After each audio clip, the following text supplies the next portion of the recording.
Hey everyone, hope you guys are doing well. How's everyone doing today?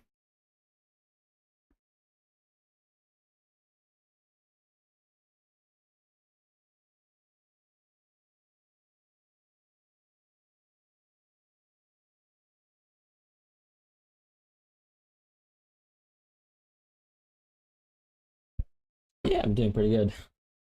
Hope you guys are doing well. Pretty much finalizing my team right here. Trying to find as many sub 5% differentials that I could find within the team. And I'm pretty happy with how it looks right now.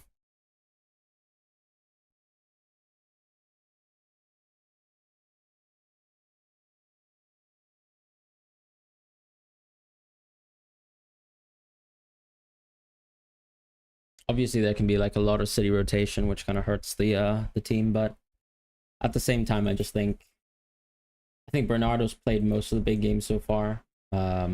Especially if you kind of look at the team, and I think the core of the sort of the best team has had a lot of the starters play in Matchday 2 in a back five. And then I think there was a little bit more tweaking in Matchday 3 where you effectively had two halves of football with a mixture of, who was in the first team starting and then who came on at second half and stuff like that. Darmian over Dumfries.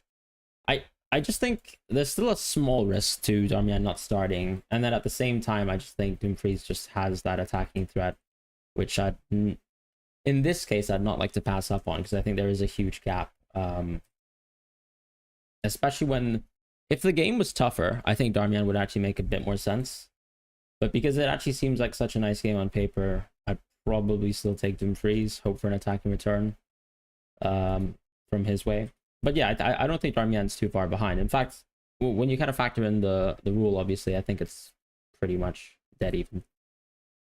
Fran Garcia, man, he went over 5%, so I'm not sure if I can do it anymore, if I'm honest.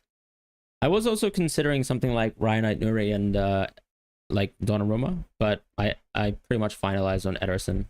I think Stanisic could be below 5%. But I don't think he's always guaranteed to start.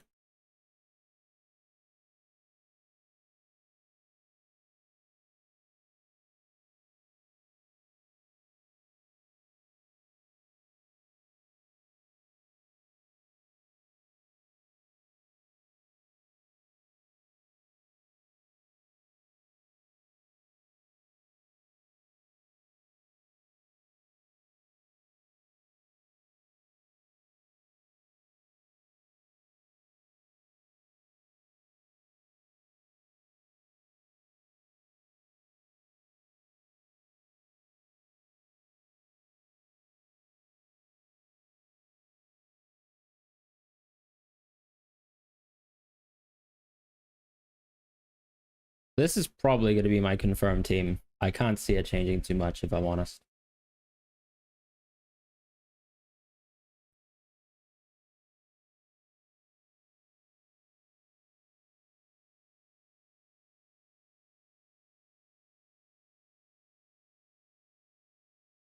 Yeah, I mean, I can walk through the team selection if you guys want to. So I kind of decided on John because I think if I have to use a transfer in the future, I don't really mind. I also think Ederson will kind of take this. I think Ederson will take this team to the finals. So I actually ultimately end up deciding two goalkeepers from the same side of the bracket because I don't think it actually matters that much at the end of the day. Like, John was probably going to get knocked out, earliest in the semifinals or the latest. And then Ederson, I think, can go all the way. So I just need one keeper who goes all the way. So I kind of decided on Ederson. As I said, it was kind of between Nunes and Ederson or Gigio Donnarumma and Ryan Nuri. I think Nunes probably has similar attacking quality and returns. City are probably still a slightly better defense, so I kind of wanted to take that route. When it comes to, let's say, Dortmund, I think there's, opportunities for Ben Sebaini, opportunities for maybe Jan Couto as well. Don't have the money for it, of course, as you can see. But that was kind of like the consideration there. And ultimately just decided Anton's a safe pick, someone who's actually worked really well in this tournament for myself as a selection option, given his nailed minutes. And that's that. Same with Piqueras as well. Kind of hoping that just one player does well between him and John. John could go over 5%, and if John leaves, if John is above 5% by the deadline, I'm going to have to switch it up. So let's see what happens over the next 1 hour and 30 minutes. The chip that I have active is the qualification booster chip. So I really only just need, I guess, 14 people in this team, you know, hitting that threshold. The way I see it too is like with someone like Bernardo Silva, I'm not sure how it's going to work, but in theory, someone like Bernardo Silva or maybe even Mateus Nunes, if they hit 3 points and have qualification booster, do they get scouting bonus? Actually, probably not, right? Because qualification booster is probably an independent thing. So, you know, Nunes made a little bit less sense because I guess he can hit that 5 threshold if you allow for the scouting bonus to work like that with the qualification booster. But I don't think it works like that. So my assumption is I actually need to go for a city midfielder who actually has a little bit higher chance of getting attacking returns. And I do think Bernardo Silva does provide that for the team. And as I said, I didn't really want to risk Anton versus Couto. Pretty likely that we could still see Sule Ryerson maybe in the future. In the midfield, I think the biggest question mark that a lot of people have is why go Bellingham over Elise. But as you can see, I actually haven't really backed Real Madrid or Bayern too much. It was ultimately a selection option of either I go for Bellingham or I go for Elise. And for me, the Bayern ownership's a little bit too high. When I look at the spread kind of goal projections, I don't think Bayern is actually that favored of an option. And then the next match is most likely going to be PSG. So I'm not sure if I'm totally in love with going, you know, 1, 2, 3 Bayern players. I don't really care for Bayern personally. I actually think Real Madrid have a slightly easier route. And I actually think just watching us play, I'm very impressed, you know. How Jude is being utilized, how Fede Valverde is being utilized so far. I feel so much more confident about them as picks. And I'd like to go Bellingham over Elise on that basis. Previously, I think I was considering something like Doué plus Vitinha.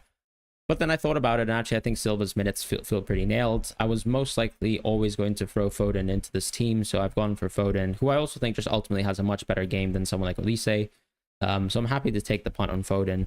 If he doesn't start, then, you know, that's a skill issue on my part, but I'm happy to sort of take the L on that. Bernardo, I think, just is, he's a bit of a captain on the pitch. He should start most games. He can flexibly play in multiple areas of the pitch. So I do think Bernardo Silva makes a lot of sense. He's, I think, been confirmed to stay as well for the City team for the season, whereas someone like Gundo is still, you know, on the periphery as well, still on the outskirts. So I've kept Bernardo Silva on that basis, and he's sub 5%. So obviously that kind of does add the value. So even though Vitinha, I think in isolation is better than Bernardo, the sub 5% piece actually normalizes that a little bit. I think the most nailed City defender is probably still Josko Guardiola, but I think he's a little too overpriced. I would actually just go. I actually think that Ryan Aït-Nouri should be in like enough of I think Ryan Aït-Nouri's minutes feel safe. That's my personal take. I could be wrong. That's just intuition watching 3 games from Man City so far. But yeah, I think I think Aït-Nouri has been super comfortable in a 4, super comfortable in a 5. Showed incredible attacking threat, and to be fair, hasn't been challenged too much on defense. So, you know, you can say that that's one of the issues. But I'm happy to sort of take that on board.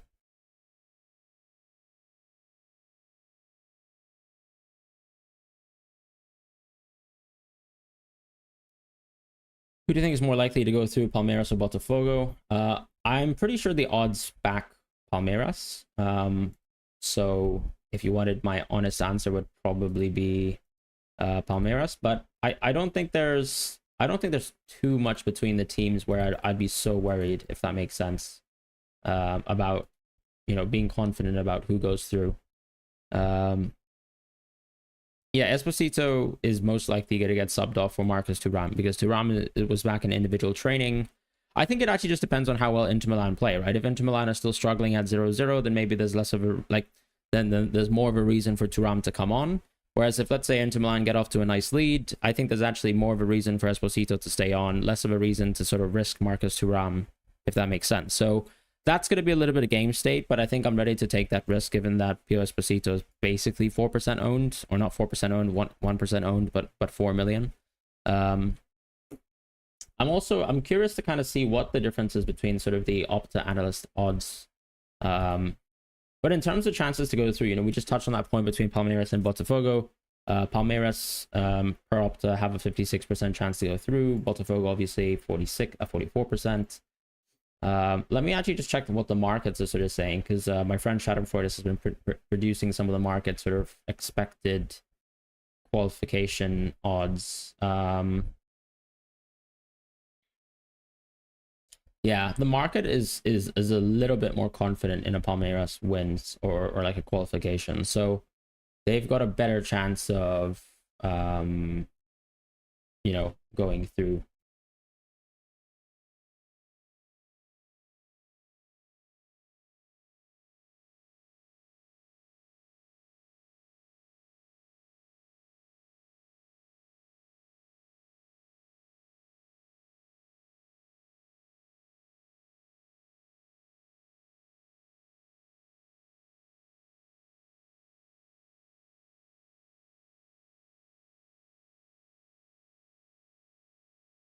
Sorry, I'm just quickly reading on some news, just seeing if we have anything interesting. Obviously, we're going to get starting lineups probably in 10 minutes.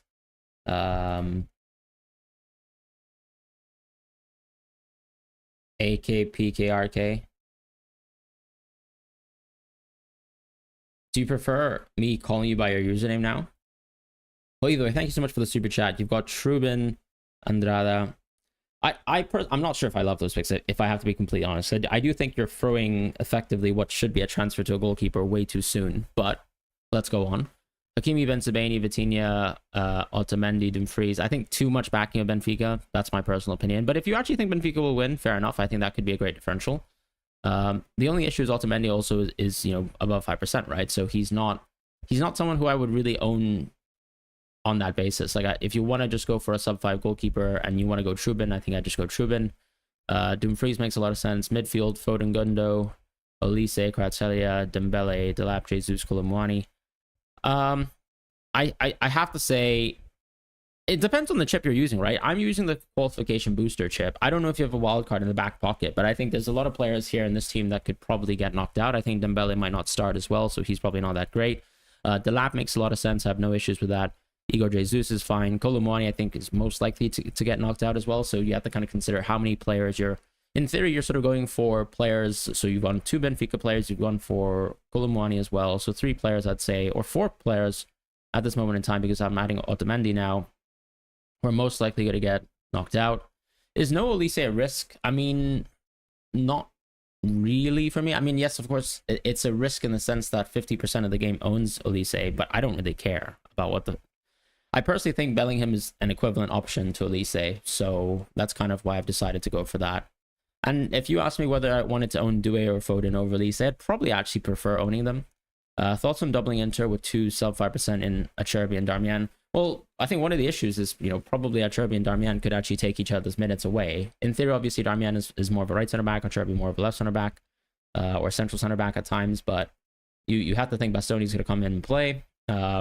Is it super likely that they're going to play a back 3, which is going to be Acerbi, Bastoni, Darmian? I'm not so sure on that. So I just think that you're probably actually just investing into one guy who gets benched, and then the next game is going to be Man City, so I probably wouldn't do that for Inter Milan.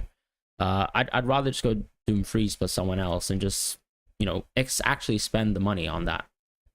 Remember me saying Botafogo can shock people? I mean, to be honest, all the Brazilian teams have shocked, right? And I think I tweeted as well, just watching Palmeiras play, watching Botafogo play as well, that I was pretty impressed with the Brazilian quality quite early on. So I wasn't too surprised to a lot of those sort of Brazilian qualifications and upsets. Although the Botafogo versus PSG one was quite a big upset. I can't say I predicted that. Happy to rate your team in a bit. No worries.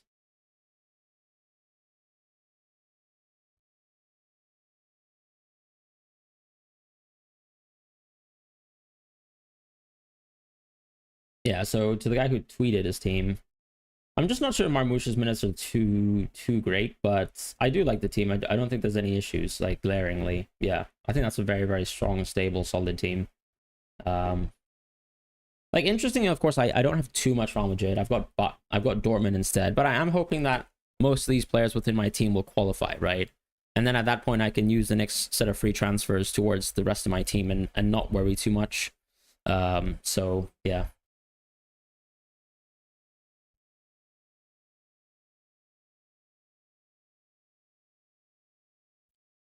What worries me is Dumfries on yellow and Fluminense can be seen as an easier matchup. What do you mean by that? So you think Dumfries is going to be benched? That's an interesting one. I didn't quite think of that.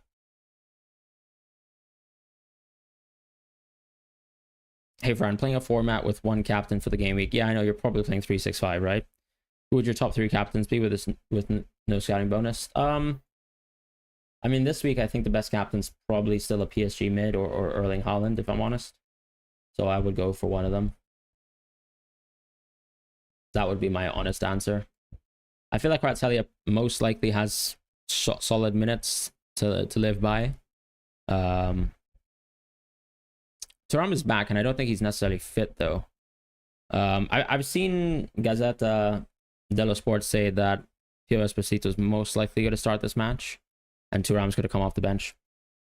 So I'm willing to take the risk on that alone. Is John? Yeah, John's the goalkeeper for Botafogo. Am I considering Dembele?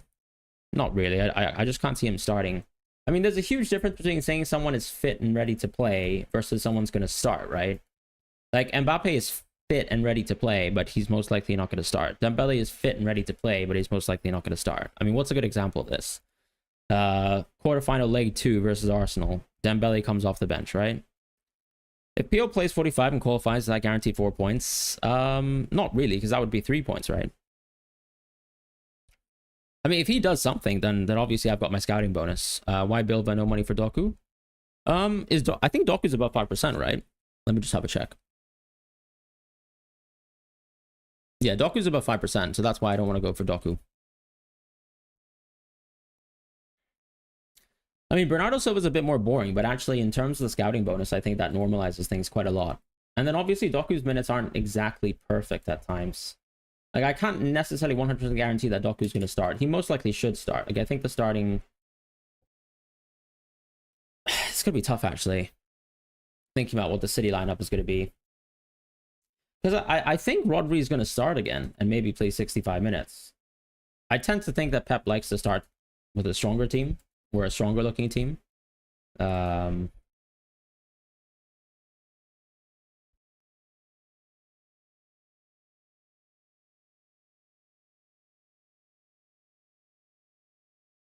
Yeah, Bilva is like so nailed for this Man City team.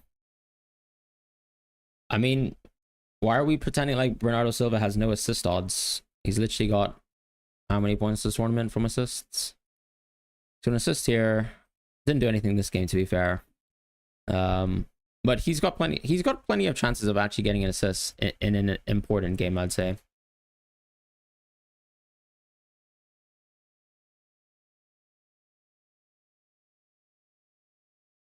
Like, realistically, as long as you play for Man City, I guess you have like small chat. Like, what's a good representation of, I guess, like the difference between Bernardo? So I can probably just go quickly into like looking at into the odds for the City game, right? I don't think there are player market odds, but I could probably just use another website just for the representation of this.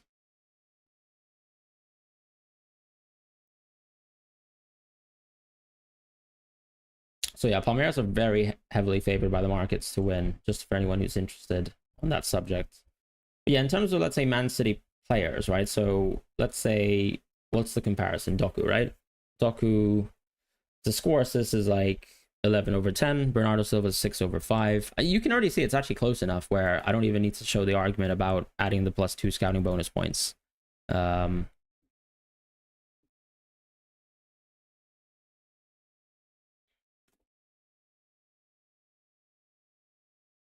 The main thing here, I think, is probably also overestimating how good some of the other attackers are within Man City, right? Like, I think if you think back about previous seasons, how many... Yeah, there are 2 Espositos because they're brothers, but one of them is actually like consistently starting in the absence of Thuram. But going back to the point on, let's say, Bernardo versus Doku, like if you look at mostly the wingers, it's not like their returns are absolutely insane, right? Only Haaland and arguably, I guess, Marmoush, since he's joined the team, have consistently really good odds to produce. So whilst Doku has been very, very strong in this tournament, with the sub 5% thing, I'd rather take my chances on Bernardo, basically.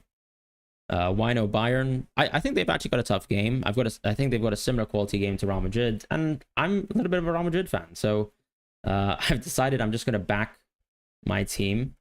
I think ultimately also another thing with Real Madrid is, in theory, we have less of a chance of going through Juventus. Bayern have a much better chance of going for, versus Flamengo, but that's going to be a tough match anyways. And then I just think that the next match is going to be PSG, which I'd probably back PSG in most cases, so I'd like to back Real Madrid on the other side of the bracket. And then it becomes a case of, you know, Bellingham versus Elise, things like that. And so I just took Bellingham on that basis. Because I'm going to miss out on a Bayern captaincy. And I think Bayern ownership is really, really high. So in most cases where, let's say, Elise is extremely high owned or Kane is extremely high owned, I'd rather take a player that I think is equivalent, you know, in terms of price point, but then actually has much less ownership anyways. Because even though there's no scouting bonus element to that, I don't mind taking on a little bit more risk if I think, let's say, you know, if I think Haaland's better than Kane, I'm not going to go for Kane because Kane's more highly owned, right? I'd rather go for Haaland because I'm a risk-seeking type of player. The case with Bellingham is basically, what, 20% of Bellingham ownership versus Elise 50% ownership. So I'll take those chances. Hey, Lampy, hope you're well. But yeah, you're right. Doku's in good form. Bowie versus Piqueras if you're using the qualifier plus 2 chip. I don't even know if Sasha Bowie's going to start, right? Like, in theory, you could, see Tan Upamecano play again. So maybe, unless I'm wrong. And that just means Stanisic right back. So I think I'd go with Piqueras in most cases. Doku's minutes do worry you a bit. And that's another thing too, right? It's like, for example, I guess the deeper we go into the tournament, I guess Foden could be a minutes risk issue. I can't see anyone else in my team being a minutes risk issue if they continue to qualify. The only 2 minutes risk that I have in my team right now are clearly Esposito and Foden. But Esposito in the next stage, I don't really care about him. Foden, I don't really care about him too much. Is tripling up on Dortmund defense a good move? I initially was going to do that, right? But I've decided to go against it. Mostly because I think, yeah, the next matchup is not too good. And then second of all, I think there's just enough good quality players who have a better chance of going deeper into the tournament that are better and or maybe more attacking. So if I had to compare Svensson to Dumfries, they're both above 5%. So I'd rather go to Dumfries. Same with Nuno Mendes. Hakimi, we don't even need to mention. And then Piqueras is sub 5, right? So I guess I just found less reason to go so deep into Dortmund. And then I also thought about it. Maybe I was going too high into the qualification chip. If, like, I've got 50 players in my team, the chance that only 11 players from these teams only qualify, I think is quite low.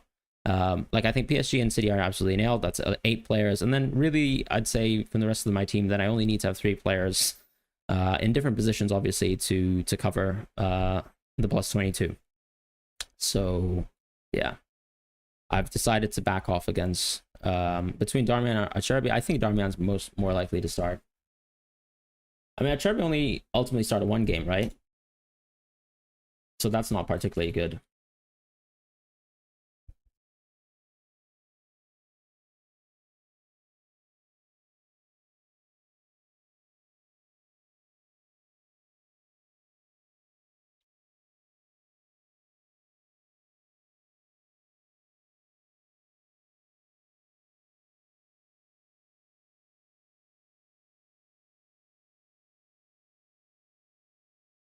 I thought it'd be actually a good time to sort of revisit whether some of those odds have actually moved and shifted as well from certain teams. But just for the interest of everyone who wants to look at it, give me 1 second.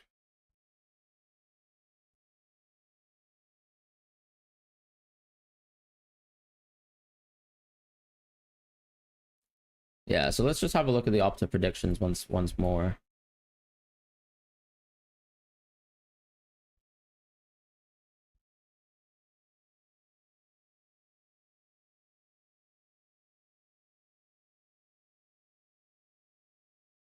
Because we're really just interested in quarterfinal piece for now, right? So I guess if we're looking at some of the Opta predictions for the next stage, this is basically it. I'm gonna crop out Al Hilal. Sorry to any Al Hilal fans, but yeah, I mean, Inter have the best chances of going through. So if you are using the qualification booster chip, I think going a little bit into Inter makes sense. I probably have a little bit too little Inter of my own liking, but I do think that City game makes a huge impact, and I'll kind of expand the analysis to show the semi-final odds in a moment. But as you can see, Inter's dominant. PSG and City, the reason why I've gone for all of them is simply because, yeah, if I have players from those teams, I think that the chances and the likelihood that all of those players progress alongside the Inter players probably just means that I've done my job when it comes to the qualification chip. And then the rest of the teams, I think it comes down to your personal preference, right? But the interesting thing is, as you can see, Bayern, Dortmund, Real Madrid, Chelsea, pretty high up here. Palmeiras as well. Obviously, it's between them and Botafogo. So that's actually like the closest game on paper, so not that interesting. But then if we expand it to the semi-final odds as well, and let me just resize that a little bit. What's not so nice, I guess, at this point is if I now filter this by the semi-final percentages, you can see Inter Milan drops drastically, right? Because the expectation is that Man City goes through in 82% of cases versus their match versus Fluminense, and therefore, or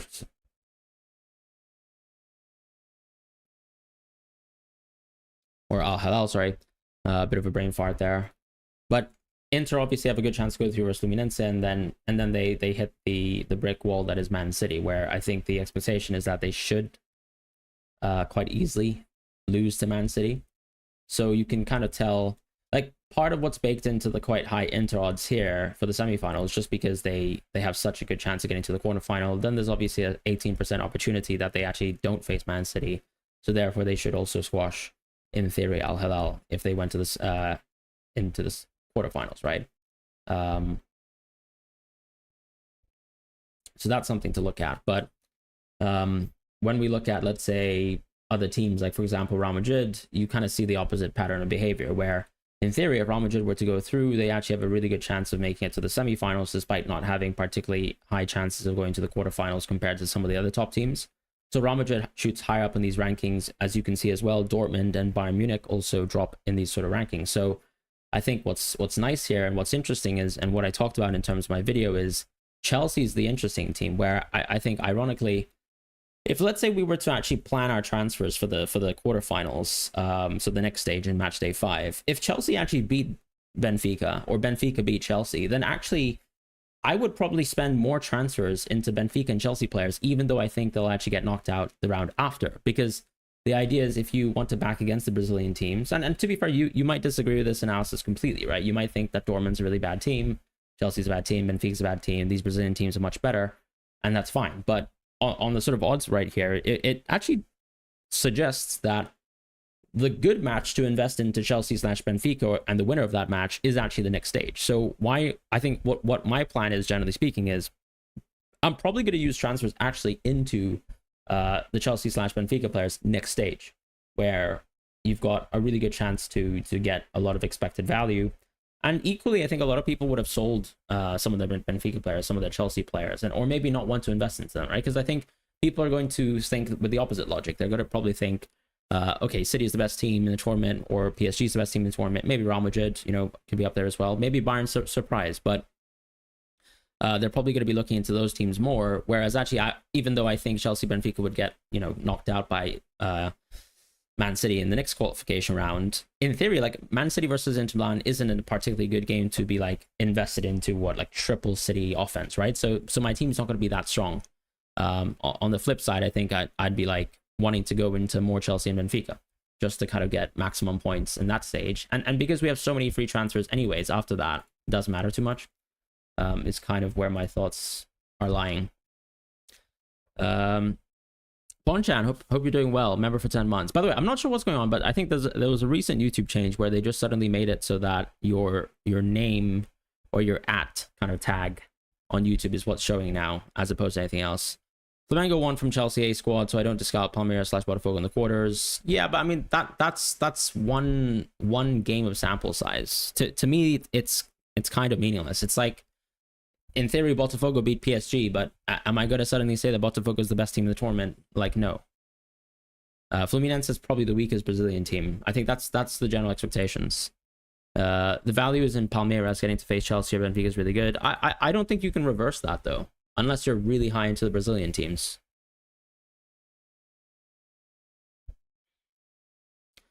You're surprised I didn't choose Vitinha. Do you prefer double defense? I actually, so one of the things here is, I think the core theme of this draft is going 8 City and 8 PSG in combination. So there was a lot of times where I was thinking, okay, do I go Vitinha plus a City defender, or do I go suddenly Bernardo Silva plus a PSG defender? And ultimately, I kind of decided that I would say, if I had to make the comparison, right? So I would prefer Nuno Mendes plus Bernardo Silva over Ryan Nuri plus Vitinha. 4 players, 1 team overdoing it. I just can't see how it is overdoing it. Because if you think about it, compared to some other fantasy games, this is the tournament where there's the most amount of one-sided games. Like when we step into, let's say, the Champions League, for example, where I still, play with 4 players on teams because I think it makes sense. Fabian Ruiz higher in bookies odds for a return than Vitinha. I actually doubt that that's true. I'm probably going to have a look at that myself. Are we saying Fabian Ruiz higher for... Yeah, that's not true at all. Vitinha has much better chances of getting returns. So that can't be possible because Vitinha has penalty share. So that's not how that works. Chelsea have good odds of making it to the semifinals. Not sure what Chelsea... But that's the point too. It's like, in theory, you could actually just wait for Chelsea to play Benfica. Then you can invest into Chelsea if you want. But yeah, in terms of Flamengo, yeah, obviously Chelsea kind of got squashed in that match. So I think that says a lot more about Flamengo. But then at the same time, we're not going to say Flamengo is exactly the same quality of team as Palmeiras or Botafogo, I suppose. And equally, I think there is an argument towards Chelsea did rotate, 4 or 5 players within that match. Like, let me think about what the Chelsea team was versus Flamengo, because they've been rotating extremely heavy all tournament long.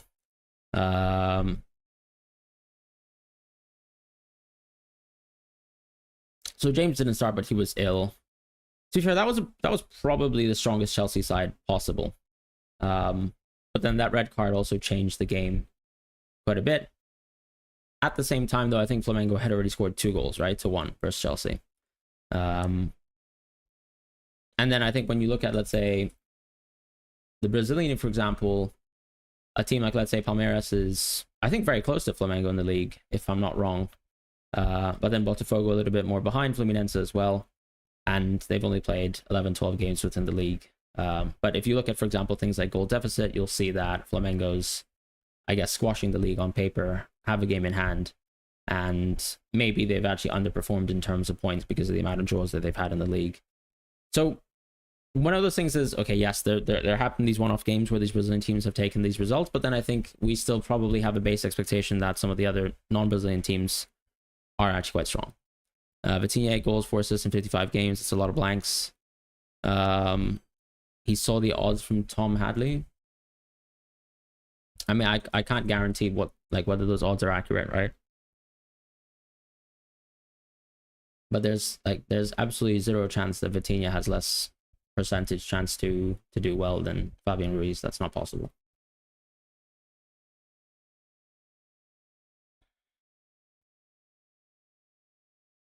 Maybe he actually missed out Vitinha, because I'm shocked Vitinha's on that list. That wouldn't make any sense to me. Vitinha's the penalty taker of the team if Dembele's out, right? Or even if Dembele's in the team, actually, he's most likely to take penalties. So if you yourself will just go into some Matchday odds, you'll have a look into that. You'll see Vitinha's up there. 8 goals, 4 assists is not actually awful. That's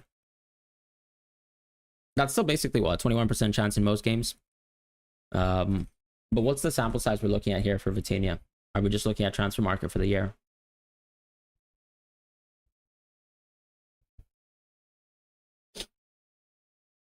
When did he become the penalty taker of the team? Because I'm pretty sure it's not been something that was super recent, right? Like, I think he only started taking PSG penalties like this year, if I'm not wrong. Yeah, obviously he missed the one versus David Raya, but he's only started taking penalties this year, so that kind of changes the odds, generally speaking, for a player like that. Open play non-pen? Could be.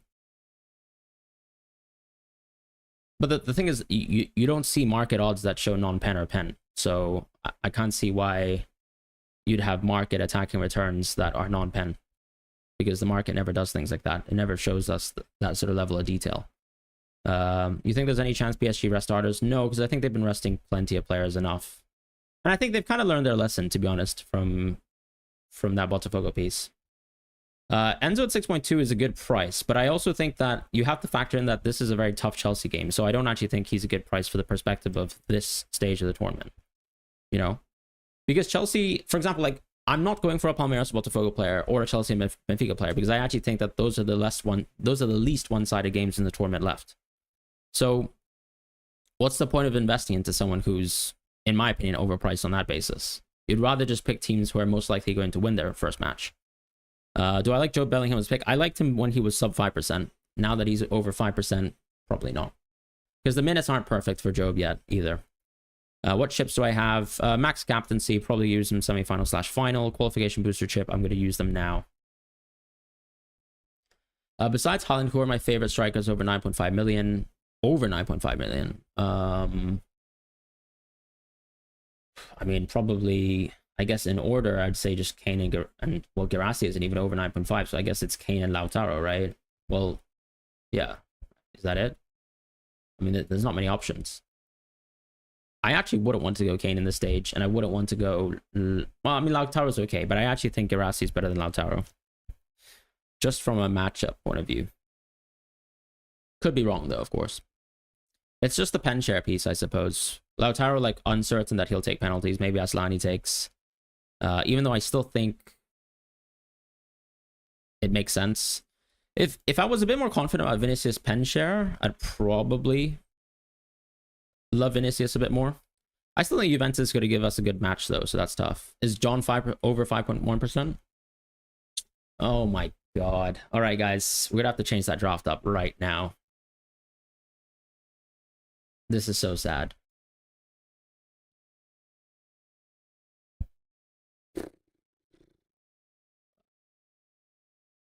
Got 5.2 for a goalkeeper.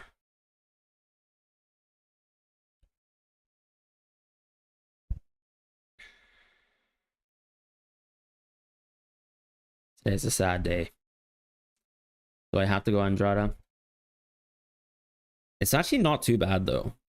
I can kind of think about Andrada as being a hedge against...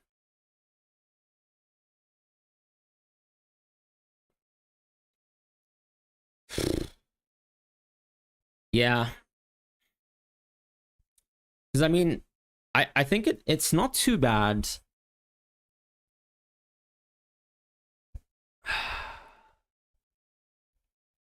I don't really like Andrada because he's in the final game. Because I think Ederson's most likely going to get a clean, so why do I care about Andrada in the end? Did I really spoil John? I probably did. Sorry, John. Oh, John, you were such a good friend of mine. 5.2 as well, so I actually, like, I have an issue now. In terms of the structure of the squad. I might have to switch back to Vitinha.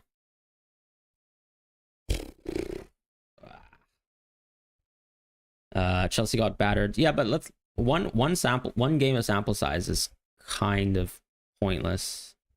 I'm not sure Benfica looked that strong defensively though. They were really playing against Bayern B. Trubin was really good versus Bayern A in theory in the second half. Could we theoretically make 100,000 accounts to influence the scouting bonus? Of course. Guys, can you make some more accounts? Don't put John in your team. Thank you very much. See you guys in a bit. Bellingham should make way. I disagree. I think Bellingham's better than Vitinha.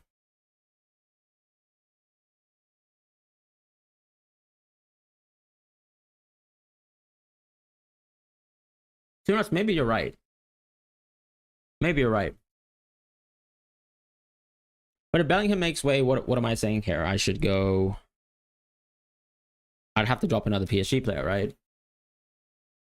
Or I can just go Vitinha over Doué, which is always something I can do.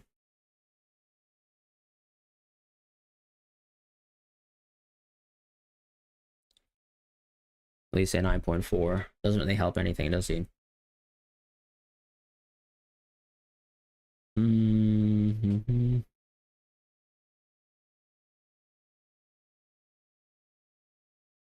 Something to consider.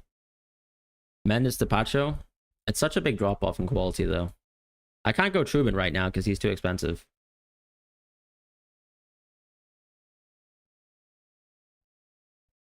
It's a good point, though.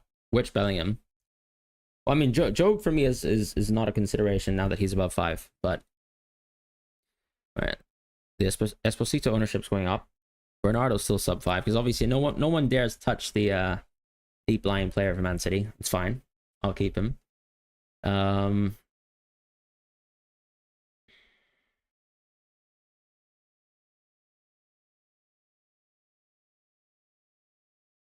actually forgot. Is Trubin actually sub? No, he's 5.3. I thought so. Okay. Because Donnarumma's like 6 million, right? No, 5.7. Okay. But then actually what? Ait-Nouri is... Ooh, okay. I might have to go back to Ait-Nouri. I mean, it's not the worst thing in the world, I think, doing that. I'd have to think. I could go Trent. He's pretty expensive. Never mind. Forget about that.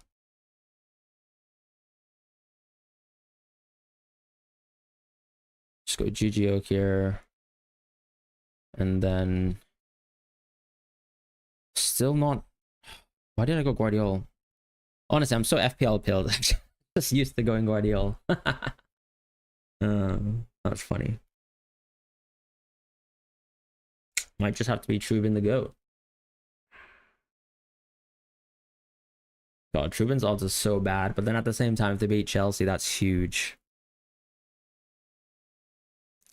You're convincing me, chat.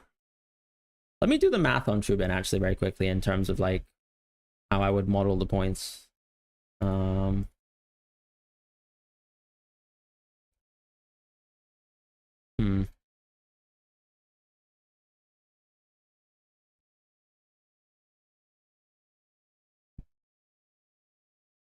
Just gonna do that on the side right now. I'm basically manually calculating the. If you guys remember when I was showing you guys how I would calculate the scouting bonus, I'm just doing that now by myself. It's not particularly beautiful, I have to say. But Trubin makes sense. Like he's probably actually better than Courtois, Weverton, Kobel, Neuer, Sanchez, actually. Unless we can confirm that Jorgensen starts. Can anybody confirm that Jorgensen starts?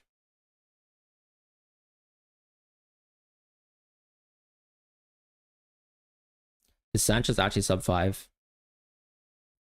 Oh my god, am I gonna do that to myself though? Do we think Sanchez is 100% starts? Why is not a cheat sheet? Honestly, I didn't have enough time. I'm looking at the SF odds. What do you mean by that? Sorry. No, I'm just looking at the expected clean sheet odds for Benfica. And then kind of implying some of the save points. Monterrey have been good defensively. Yeah, but they're the final game. So I kind of feel like they've got such a low quality game. It's not really worth it. We get PSG at top. Please show team workings. The team workings now. What do you mean by that? Well, you want me to not go Sanchez so that we can get him by the deadline? Jorgensen won't start? I don't see it either, but...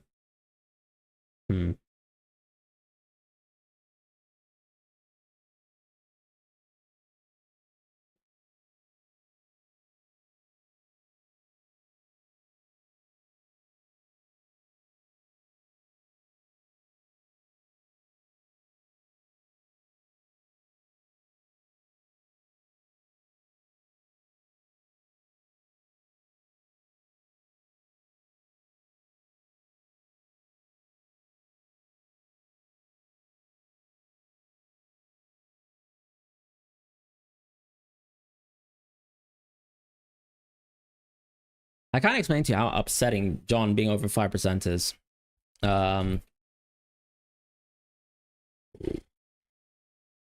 Why is it like this, guys? Why is it like this?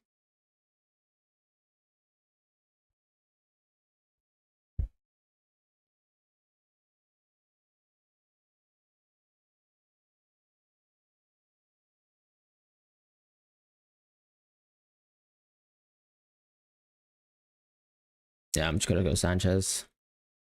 Big Roberto Sanchez. Robert, obviously. You could keep John if I like Piqueres. Yeah, but the sub 5 thing is pretty much why I wanted that. I guess in this case now, I have a Chelsea player to captain, right? Why didn't I even think about that in the first place? I didn't even have a Chelsea player to captain, so this is actually better. Yeah, I kind of needed at least a player to captain that game. So now I have 7 out of 8 captaincies. Why no cheat sheet for this round? Honestly, just didn't have the time to work on the cheat sheet. Any chance of a summary of what is going on? What do you mean by that? Sorry. Summary of what is going on in my team, or summary of what's going on in the tournament? The lap.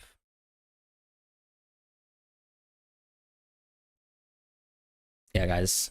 I'm going Sanchez, but I need all of you guys to go Trubin, all right? Don't buy Sanchez, please. Thank you very much. Di Maria is decent. Same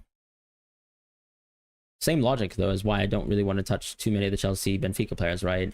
Closer game, less chances of goal scoring odds. Not that fun.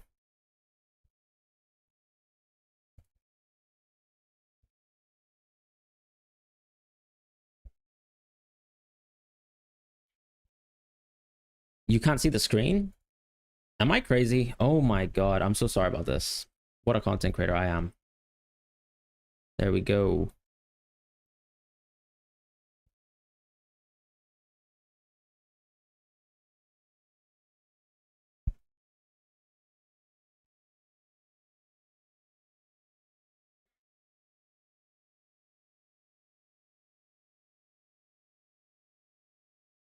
This is the team right now.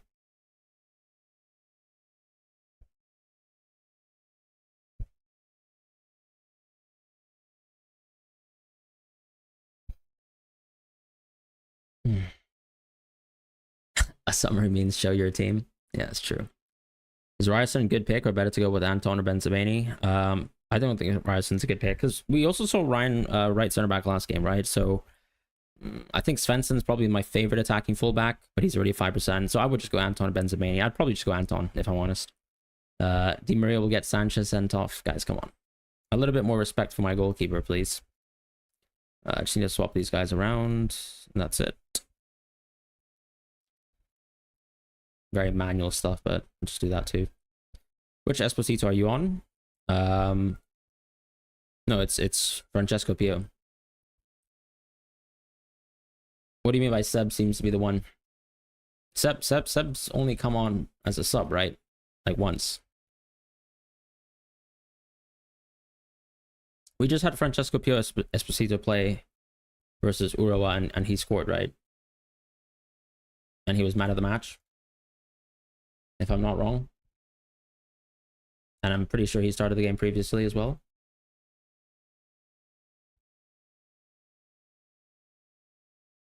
Wait, no, sorry. I mean, Francesco started versus River played. But then Sebastian started versus Urawa. I think I have that correct.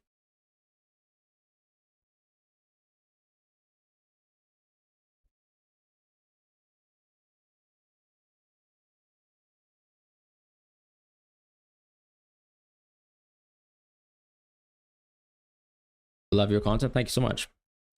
I think Francesco played. Yeah, I think they both played one match, right? Report showing Seb is set to start. I mean, we can actually even see it with this panel, right? Yeah, Francesco played 45, played 83 versus River played. Yeah, that seems correct.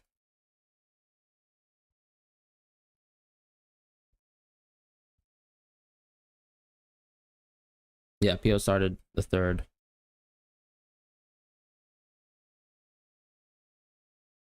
But for, like Seb was also a halftime sub in that match, right? In the Urawa match.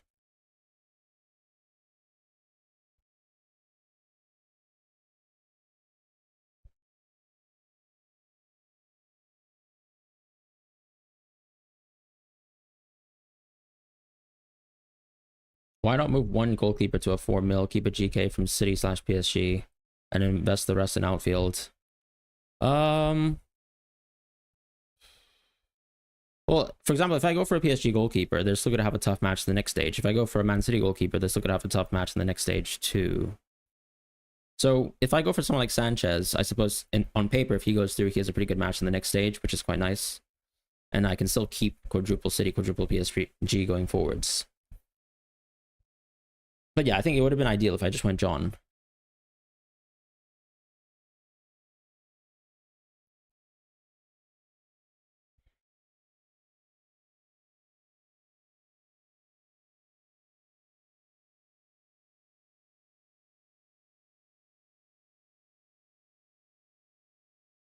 So when I read the article from sempreinter.com, they were saying that Francesco Pio Esposito will once again be in the starting 11, as reported by Gazzetta dello Sport.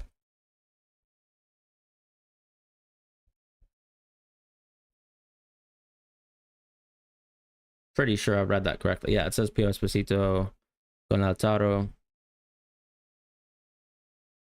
Yeah. They're suggesting that that's going to happen.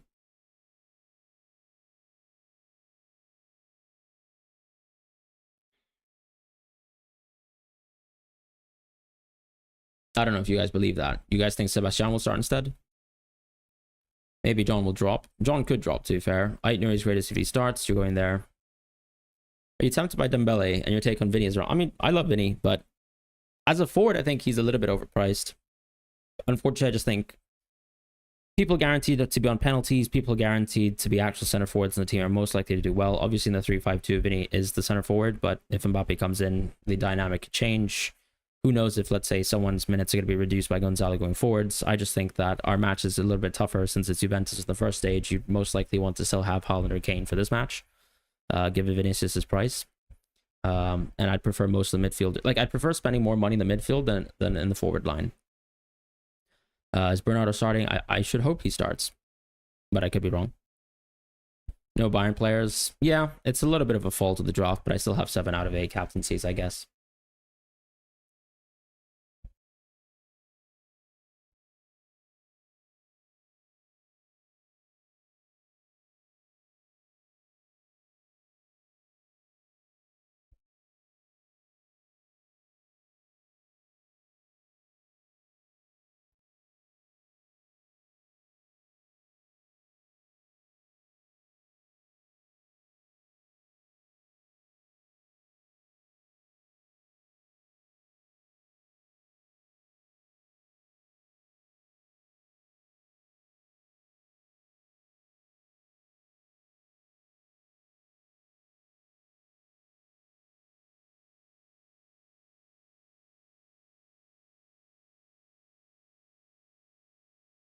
Then Bailey starts. I think he comes off the bench.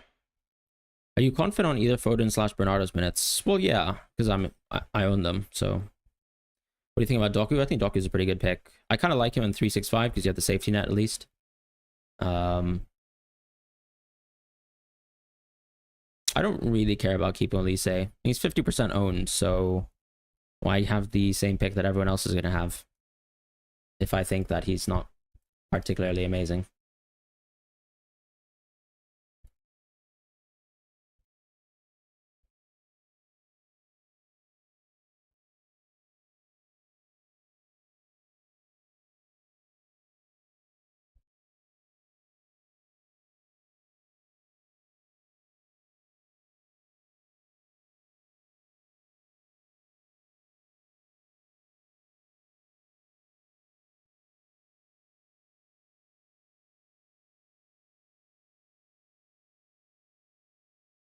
Valverde's a pick. I think he's a bit overpriced. I mean, he's been super attacking under Xabi, to be honest. And I think part of it too is like, if you listen to his kind of responses to the media, like where he talks about how the difference between how he operates under Carlos, he drops deeper, receives the ball, versus Xabi asking him to stay up basically in a pocket to be able to receive the ball and to turn on the ball, then that's good. You don't think Bernardo's a fantasy material anymore? Very good on the pitch, but not scoring good points anymore. Kind of disagree, just because scouting bonus makes Bernardo Silva quite decent in a game like this. Valverde just missed a penalty, so I can't see him taking penalties. He also only took a penalty because Bellingham and Vinicius weren't on the pitch. So because, you know, the deeper we go into the tournament, the more Vinicius and Bellingham are going to play, the less minutes that Valverde could ever potentially take penalties. And I still think ultimately we might actually allow for someone like Modric to take penalties instead of Valverde, given the miss. The percentage ownerships are fairly updating quickly. Yeah, exactly. I think I'll obviously need to refresh quite heavily for the next 40 minutes. But Sanchez seems pretty safe for now. So thanks to everyone for going John. Mbappe's out. I think he's in, but I think his minutes just won't be that good. Aaron Di Brio, Elise, Kvaratskhelia, Foden, Vitinha, Haaland, Martinez, Hugo Jesus. Yeah, I think hopefully Esposito starts for me. Will there be scouting bonus for the knockout boost? I'm not sure. I don't really know how it stacks. I would think it doesn't stack together, but I mean, we will find out, right?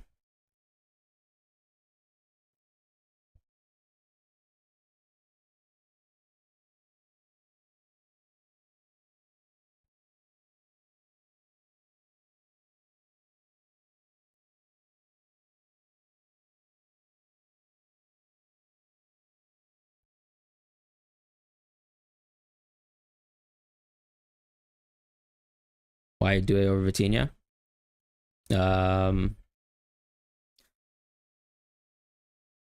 On paper, more attacking threat. Obviously, Vitinha can take a penalty, and he's already scored what, 2 goals in this, or actually, well, 1 assist, 1 goal, right, in this tournament.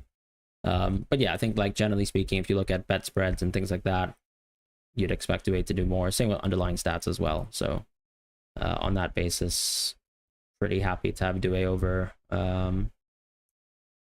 Vitinha, I suppose.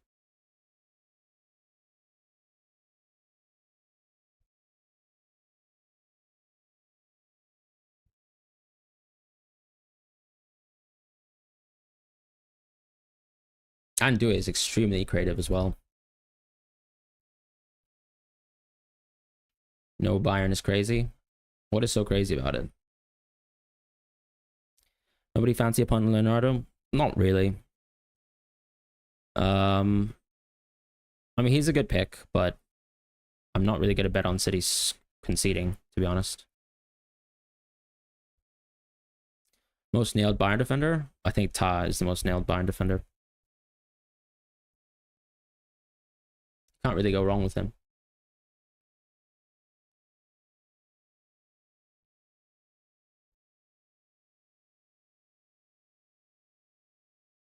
The most up-to-date odds right now, I'm just going to share it for my friend Schadenfreude as well, so you guys can see it.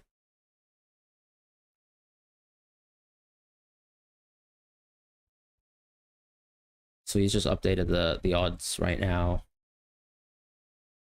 for today. Obviously, do follow him on Twitter. You can find him on FPL Schadenfreude with a 1.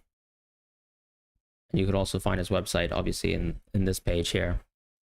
But yeah, these are the latest odds, right? The fixed qualification, yeah, like, so he's changed this to qualification percentages, so you can kind of see compared to Opta, the qualification percentages are a bit different. The markets are generally a little bit, you know, weaker on Inter Milan, which makes sense, and equally Real Madrid are a little bit higher per the market. So there's a bit of a differentiation between, let's say, the market spreads versus, you know, what the Opta and this kind of big data model is imputing out, which is also part of the reason why I've gone for more Real Madrid, right? As you can see, like a bit more leaning towards the strength of Real Madrid in this case. PSG and Man City and Inter Milan, those 3 teams collectively have the best clean sheet odds. But some of the percentages are very similar, right? For example, we said Palmeiras was around 56 versus Botafogo 44, so not too much change there. Flamengo quite low, Al Hilal extremely low, into Miami as well, which is part of the reason why I don't really want to invest into like an into Miami player or an Al Hilal player. We also know that Dosari is Salem Al Dosari is out, right? So that's a huge dampener to the Al Hilal defense, and part of the reason why I really wanted to go more City defense if I could, but currently I don't. And I suppose I could always change that by going Ederson Vitinha. So we might have to consider that in a moment. But yeah, I guess if I was looking at this, I'd probably want to own PSG offense more than City offense. But just watching City so far, I've been so impressed with them. So impressed with them. Any thoughts on this? Bayern are a high scoring team. Bayern aren't even playing against Monterrey. I'm not even sure what you're talking about. Dortmund are against Monterrey and Bayern are against Flamengo. Qualification booster best for this round? Absolutely. Are you planning to keep Inter players against City?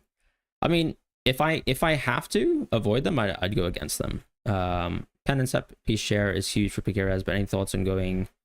I don't think I'd take away the pen and set piece share, to be honest. But I see what you mean. I see what you mean. I think it's one of those cases where I don't mind it so much because you still have a pretty good chance of SB. Darmian's pretty nice if you think he starts. What are those percentages? Oh, is that ownership? M dot. Yeah, nice.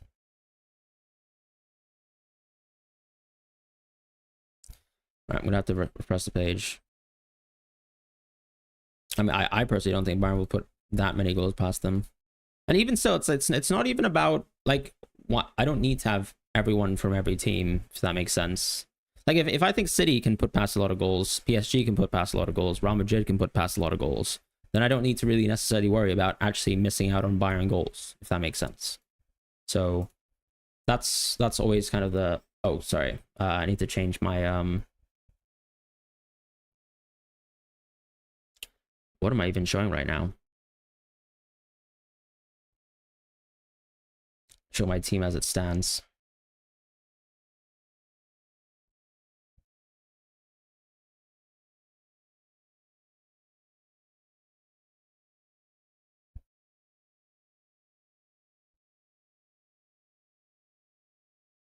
Who are my top captains? I mean, if we go through my team, right?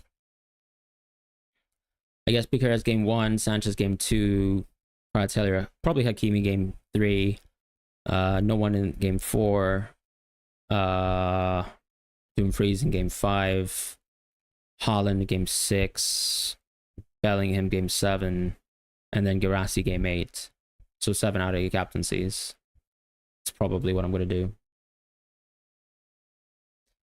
I just don't... I think coverage is kind of a pointless concept. Because, yeah. Why did I go Anton over Svensson? Just money, really. And scouting bonus is probably better than Svensson in the end, considering money. Thuram is expected to be back, but I think he comes on as a sub, most likely. Yeah, Bernardo's here because scouting bonus, but nothing else.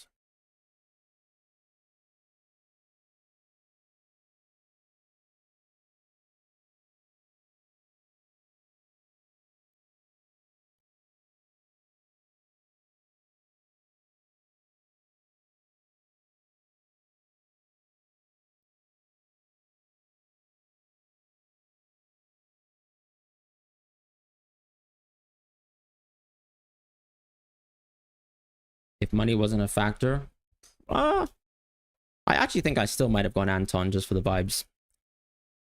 To get scouting bonus, you have to score 5 points. Yeah, but how unlikely is it to get scouting bonus? Like, all Bernardo has to do is get an assist, right? And he probably is already on 3 points just because of the quality of the game. As far as someone like Anton, like, we've seen how many defenders this tournament have gotten 9 points, like, every single match. It's quite insane. It's quite easy to hit that threshold. I mean, what's wrong with Bernardo being subbed off at 70 minutes? He can still get an attack and return in 70 minutes. Like he has in one previous match. And then he was not even playing the first, right? When Thuram is back, he's already back. He's in training. But I think he was doing individual training. So I think the way that Thuram will be utilized, if he's needed and they're struggling in the match, then they'll bring someone on. I mean, 90-minute men who'll still be playing extra time. I mean, you have no idea how long Bernardo's going to play, right? Because part of the reason why Bernardo has been subbed off very early is because they've just been squashing teams and they have depth. It doesn't necessarily mean that he's never going to hit 70 plus ever again. And then equally, I think the thing with extra time too is like Barella can also be a sub. Barella's also, he's not been a 90-minute player this tournament, has he? He was literally subbed off like right before they got the red card versus River Plate, if I'm not wrong. So I'm not sure what the point is. Yeah, Morello's literally subbed off at 62 minutes, so there goes the 90 minutes. If Bernardo qualifies with clean sheet, then 3 points plus 2 qualification. I'm not sure, though. I don't think the qualification stacks like that. But Bernardo still has chances of getting attacking returns. I'm not sure if I really need to argue that. Even a quick check at betting odds, you can see that Bernardo has some odds. It's not like he's completely unable to get points outside of clean sheets and appearance points. Is this my final team? This is probably as close to the final team as possible. Sanchez, stay where you are, my friend. Piquerez in 7 out of 8 games. I mean, honestly, if we fail to get the right captaincy from 7 out of 8, I don't know what to say. I think Rodri should start, but probably another 60-minute sub. Do you think Palmeiras will win? I do think Palmeiras is expected to win. City have too many options. Yeah, of course they can rotate, but I just, it's not that much of a problem to have someone who can rotate a little bit earlier as long as they're guaranteed 70. Like 70 is a huge bulk of where the expectation of points comes through. The percentage chance that Inter Milan actually makes it to extra time versus Fluminense is extremely low. And yeah, the same goes, like, the more one-sided the game is, the less chance you have of extra time. So that happens. I know Thuram is available. So is Mbappe and so is Dembele, but not everyone's going for them, right? I'm pretty sure, like, the reason why I'm going Pio Esposito, and it could be stupid, but is that there's been enough outlets that have suggested that he can start. And that he is, like, some people have reported that he started. So I'm willing to take a punt on that. And I think also, too, like, you have to think about it from a perspective of Inter Milan. Like, in theory, Inter Milan had must-win games in Matchday 2 and 3, and Thuram wasn't ready, right? Thuram has only been in individual training so far, and he's obviously going to be a part of the squad, but I still can't see him being utilized unless they actually absolutely need him. And the likelihood that they're going to get squashed by Fluminense is quite low. So I feel like it's a decent gamble from that perspective. And then we have transfers. Is Aitnuri expected to start? I think Aitnuri should be starting. I've been super impressed with him so far. Mateus Nunes makes sense, but he's a midfielder, right? 2 assists last game. Yeah, but we can't buy too much into, like, the expectations within one match. But yeah, I mean, Mateus Nunes is an interesting pick for sure. I'm not going to deny that at all. I just wish he was a defender, as he should be.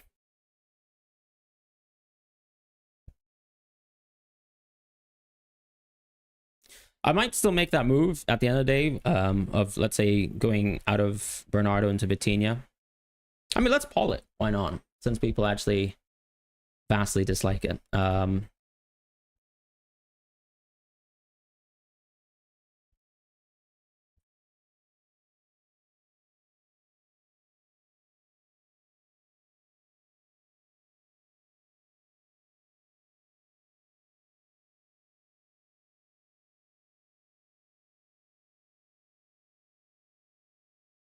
Is Darman expected to start? From what I can see, yes, but I still think, I'm not sure if it's a punt that I absolutely love, but it makes sense. He's sub 5. You also have Esposito right now, but is there a chance? Of course, there's a chance Thuram starts over him. Yeah, Valverde's been incredible. I think honestly, the change of having a more coordinated, structured team that means that Bellingham and Valverde don't have to do stupid, dirty work, just means that they're better. I did go with Real Madrid players. I've got Bellingham in my team, right?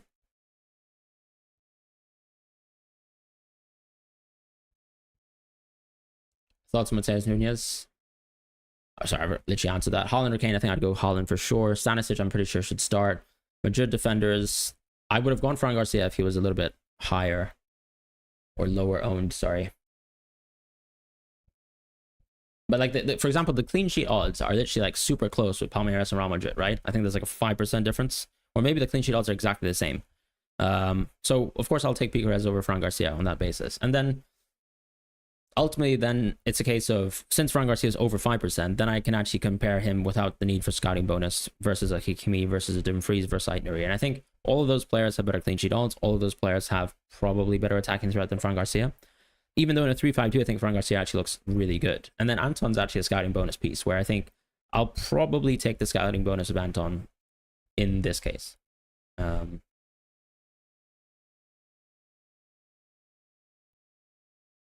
Thoughts on Goulart? Is Arda Goulart still sub 5? I think he was 4.8 a while ago. Whoa, guys. Is he the one? Goulart. Cherby, I'm not sure is going to start, to be honest. I think, like, if you think Darmian starts, then it's pretty likely you can have something like what? Is it going to be De Vrij, Bastoni, Darmian? So I think Darmian feels pretty good. Sanchez. So people prefer Vitinha plus Ederson. Fine.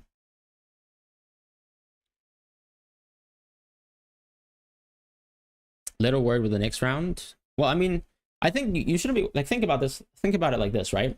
If you have teams that qualify to the next round, the actual round where you're concerned in terms of transfers is actually going to be the round after that, right? So, for example, Inter Milan and Man City is most likely going to be a tough game, but you never know. Like, Dumfries can still do well and get knocked out. Esposito is probably not going to do anything, so sure, that's a doubt. Man City, I still think, should beat Inter Milan, so I think not too worried, but, you know, they might not get a lot of points, but that happens to everyone, right? Everyone has to deal with these kind of matchups. In theory, Chelsea versus Benfica versus the winner of Chelsea and Benfica and the winner of Botafogo and Palmeiras could be the most juiciest game, because the markets most likely will predict that the winner of Chelsea versus Benfica is going to have an easier time on paper versus the Brazilian team that makes it through that stage. So we can invest at that stage. But what I'm saying is, you don't need that many transfers in the semifinals and finals, plus the amount of transfers increases. Then in this stage, as long as you have players that qualify to the next round, you don't really care for it. So it's a pretty good position to be in. Do I think Matheus Nunes is better than Bernardo Silva? I don't think so. Having said, Nunes is most likely to play most of the match. Why no Bayern? I just think some of the other teams are better. Fabian Ruiz is interesting at 2.5, but I'm not sure if I love him. Like, I think I'd prefer Bernardo Silva over Fabian Ruiz, if I can put it like that. But that could be wrong logic, you know? Could be wrong.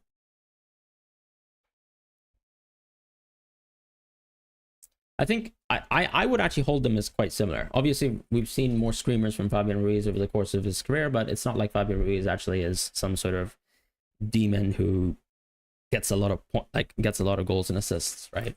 He's probably quite similar in terms of the expected sort of production compared to Bernardo. Like, they both had 4 goals, 5 assists this season, something like that. 4 goals, 4 assists for Bernardo. So they're quite similar players. I guess PSG have higher chances of scoring, so maybe Fabian Ruiz is a bit better on that basis. It is an interesting shout to think about. In fact, I might actually just have a look at some of the sort of odds for Ruiz versus Bernardo to make that sort of decision. Another thing too, I guess, is the drop-off of, I don't know, Ederson versus Donnarumma. Like, what if Ederson actually does get rotated for Ortega? Then I would look pretty stupid. That's one thing that kind of concerns me as well. Not that I think it's likely. I think Ederson will play, but yeah.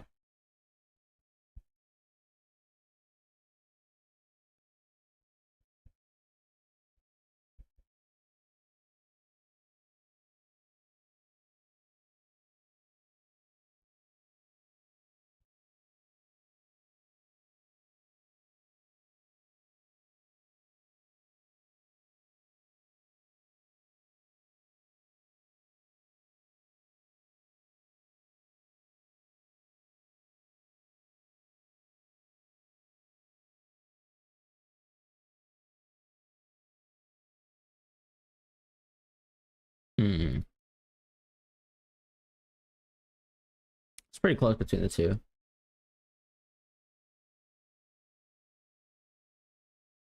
I guess I could go Fabian Ruiz.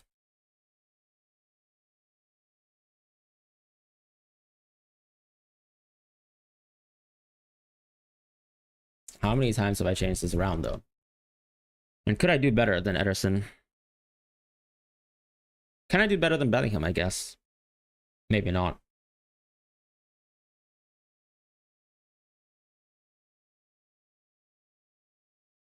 You feel the City game that they could actually go no White Nuri?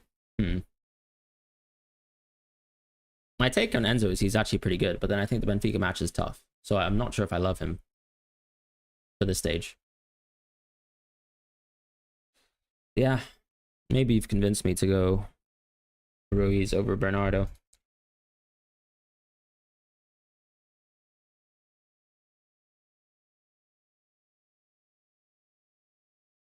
Is there anything else I would do to this team?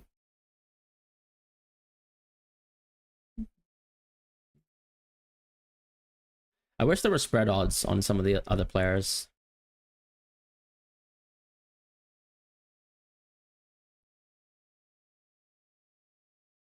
But yeah, obviously Vitinha has a lot more goal share than, let's say, Fabian Ruiz, right? So it then just becomes the scouting bonus coming in. And then maybe, I guess, Fabian Ruiz could have slightly higher assist odds, but I think Doué stays in the team. Because I still think I prefer Doué outright versus Vitinha. Very nice. Good to have that sorted.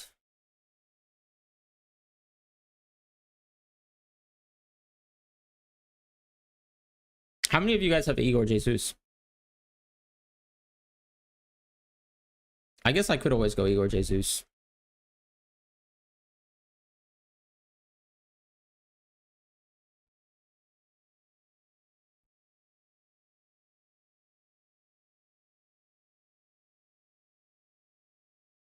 I mean, 4.1 million is a bit of a joke. But the problem is,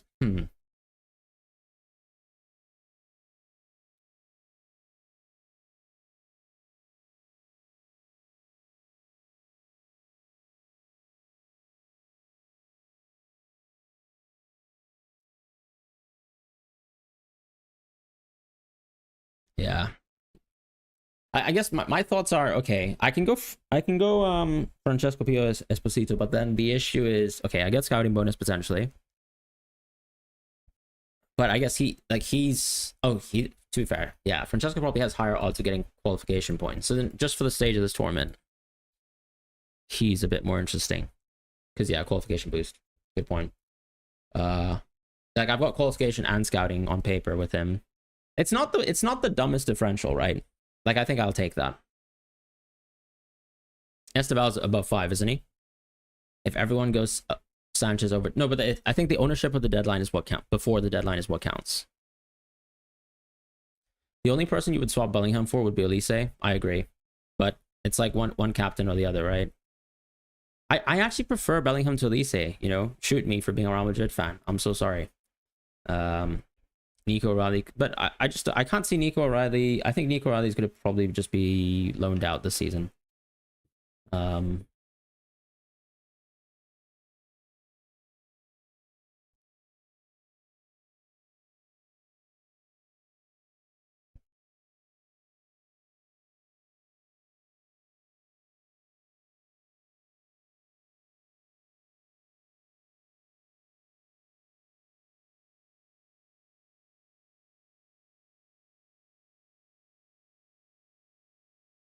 Can I inject more vibes into this team? I guess I could go Kuto. Do you think you'll need a spot for Mbappe moving forwards? Would it make sense if Kane this week is a placeholder? Yeah, but you have enough transfers where placeholders don't matter so much, right? Not worried about both your keepers being the same bracket? Not really. Not really, because I think they're actually quite likely. Like, in theory, I've probably picked the two teams from this side of the bracket that have the highest chance of going to the finals. So as long as I have one keeper in the finals, I'm okay. But I guess your point is obviously in the semifinals, I would need another keeper, which, look, I'm okay spending one transfer over the next 3 match days in a goalkeeper. Over the Jesus, I would probably go Igor Jesus or Estebao, because Estebao's minutes have been pretty sus. Esposito seems like he could start. I don't think Dembele starts, personally. You think Ruiz will go above 5%? There's no way. If I can't single-handedly move the Sanchez ownership, then I can't do anything. But who's responsible? Oh, yeah, I've literally mispressed the button. Who's responsible for moving John above 5%? I need to know.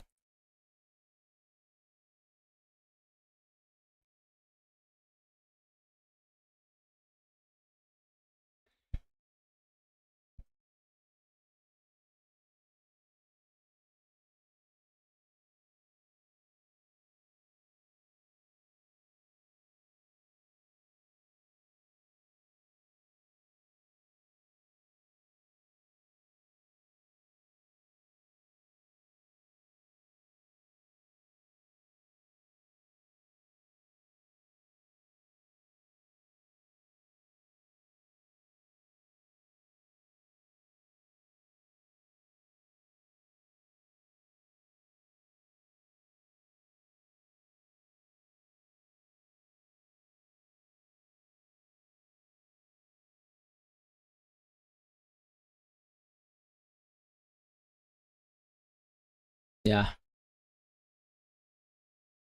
Shoot me for not going Elise.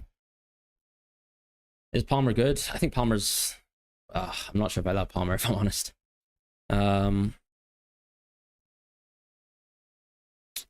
we decided I'm responsible. Well, responsible for what though, sorry? For pick. I mean, I literally spent 8.2 million on Barcola on 3 match days, so let's not talk about responsibility. Coutinho is definitely on penalties, yeah, that's correct.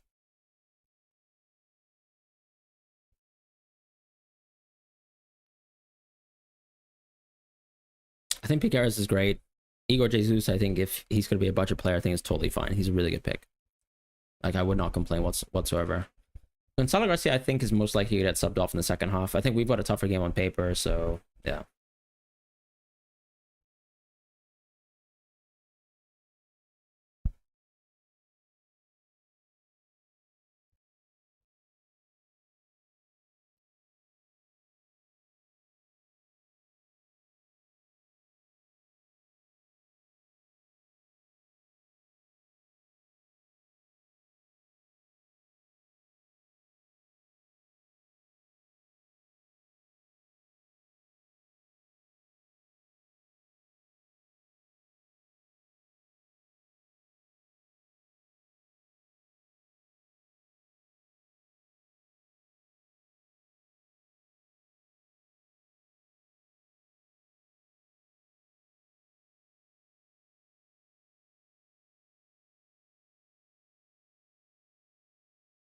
I mean, Delap has to start for Chelsea because Jackson is suspended. John is still 5.1, but 5.1 is too high for me, right? Or you're saying you're just kind of keeping me updated with that? Thank you for that.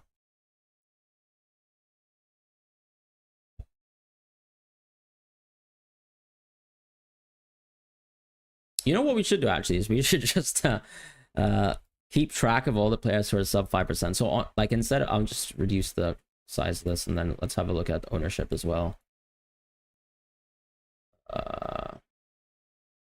It's not going to be pretty, but I think it could be useful just to kind of keep track of this.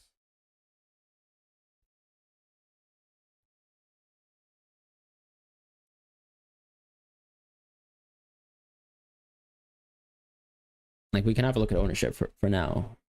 Any of the picks like straddling 5% that I would actually touch. Yeah, like Goulet for sure is still an interesting pick. That's no doubt.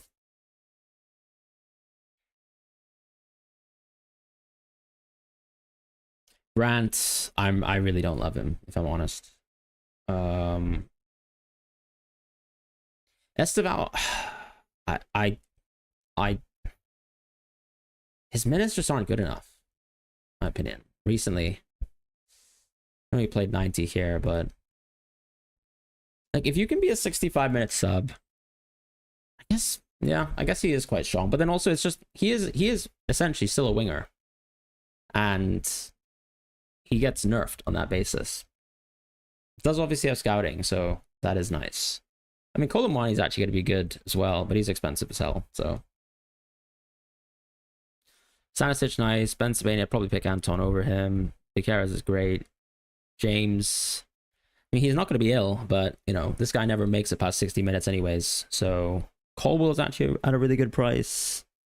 Asensio, I'm not even going to talk about him. Obviously suspended as well. Tosin's at a good price as well, to be honest. Tosin's actually at a good price. Maybe he starts. Bernardo I like. Savinho actually is quite interesting. I don't know. Probably not. Fabian Ruiz is quite nice. We're just out of options. Actacoglu doesn't even play the minutes that we want. Maduek, he could actually start. Yeah, he looked pretty lively once again in his previous match, so maybe he starts again. But yeah, the options just start thinning from here. Barcola, my favorite pick. Yeah, not this time. He's kind of, he's actually broken my mental, if I can explain that. Yeah, too well.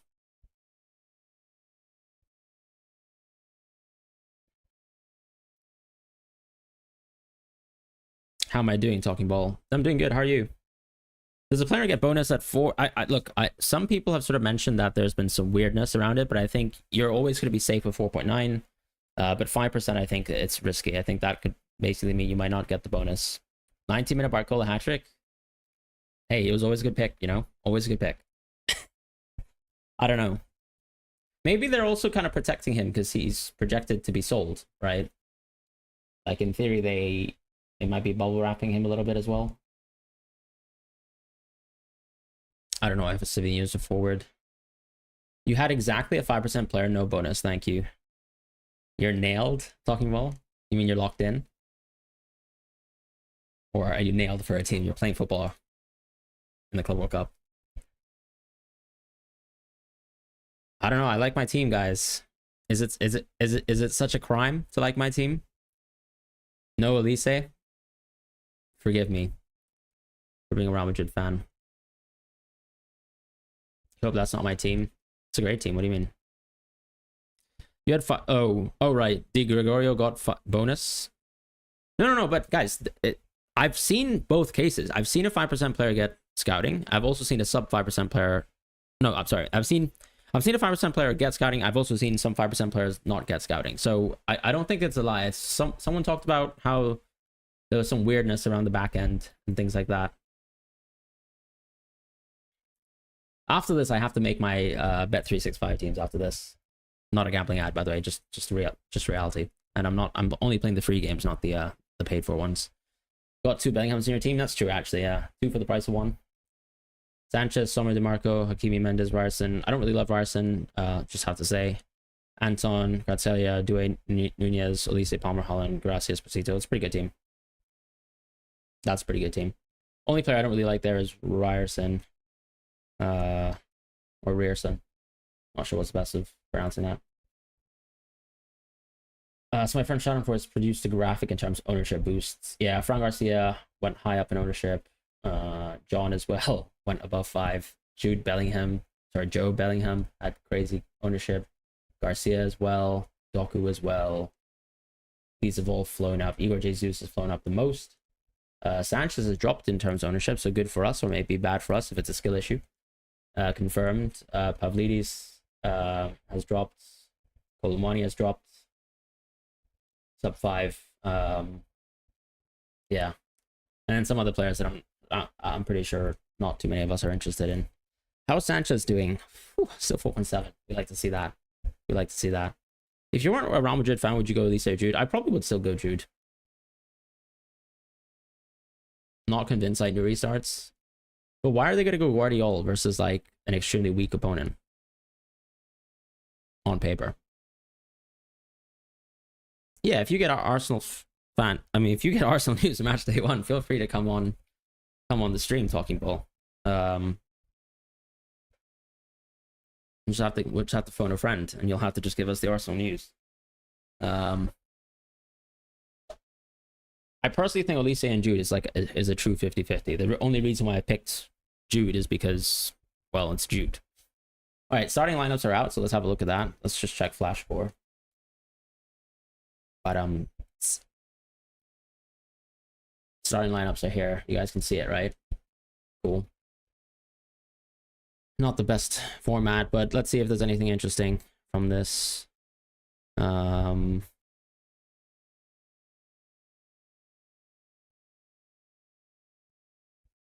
mean, if I'm honest, there's nothing interesting from this.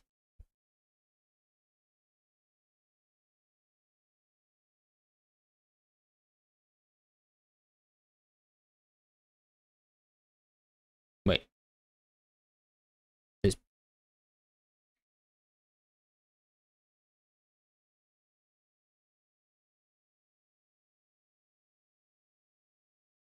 Anybody want to sell John? I'll buy John back. Sell your John stocks. I'll buy John. But, you know, we might just have to just live with my best friend Sanchez. You like Arda a lot? Yeah. Yeah, can somebody take Arda above 5% so I don't feel so bad about not owning him? Mr. Guler. Should we go for it, guys? Should we go for it? Should we just go cheeky Arda punt? What do you think?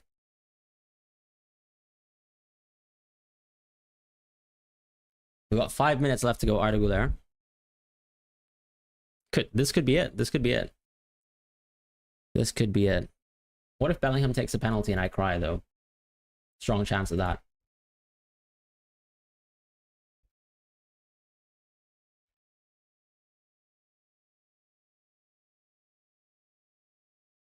Guys, get off John to Sanchez. Stop going Sanchez, please. Sanchez is a bad pick. Don't go for him.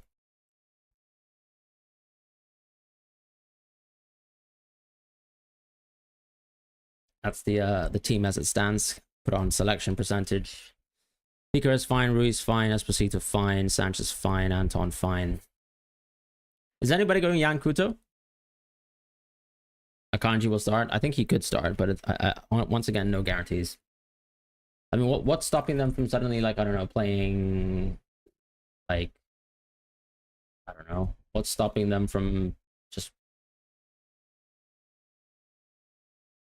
Like, I don't know, like, they could just simply play Diaz Guardiola, right?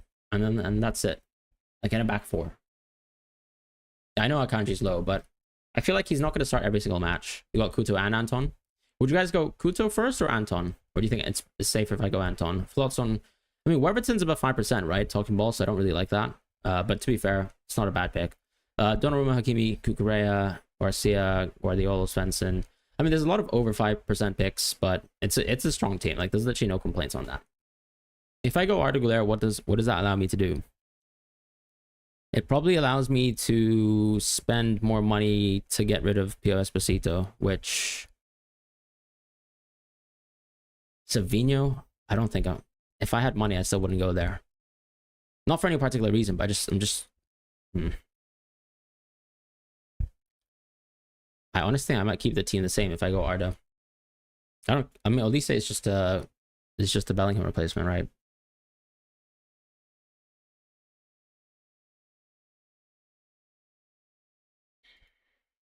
All right, about 4 minutes to make some decisions. I haven't seen the odds move too much in terms of post lineups for Palmeiras, so you know that's that.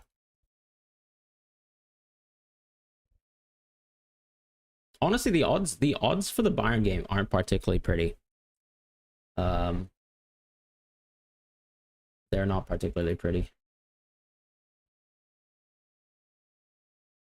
But yeah, maybe I should just go Elise. Am I being too much of a fan? You know what, guys? Tell you what, let's just live life. Live life, right? Let's just go. Come on, Mr. Xavi. What do you guys think? Güler? Sub 5? All right. Let's do that.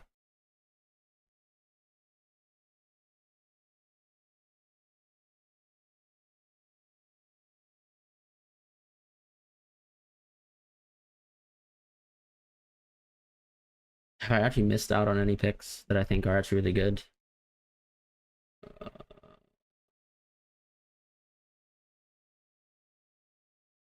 I mean, 3.4 gives me 7.4 to spend in the midfield.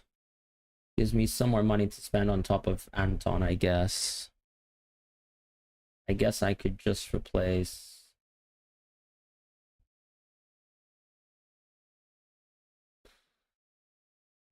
I mean, it gives me money to go...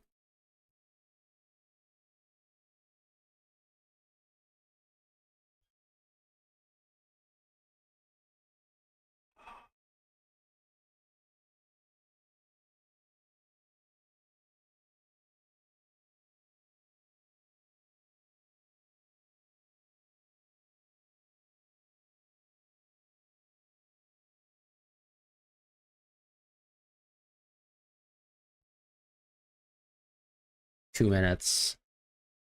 Foden's a huge risk. Do you really think so? I don't think Foden's that much of a risk. 1 minute. Anton. Yeah, I can do that for now.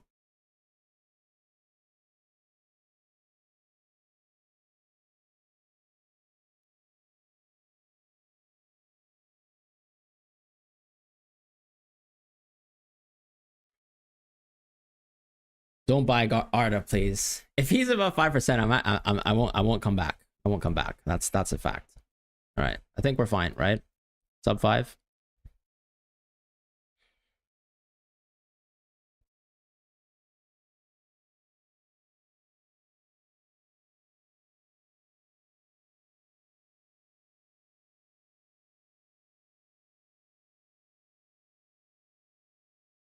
I think this works. 5% still qualifies? Are you sure? I really don't think so. I'm madly refreshing. We have like 5 seconds. All right, come on. There's no way he gets 5%. That's fine. Screenshots made. All right, good luck, guys. Best of luck with this tournament. Now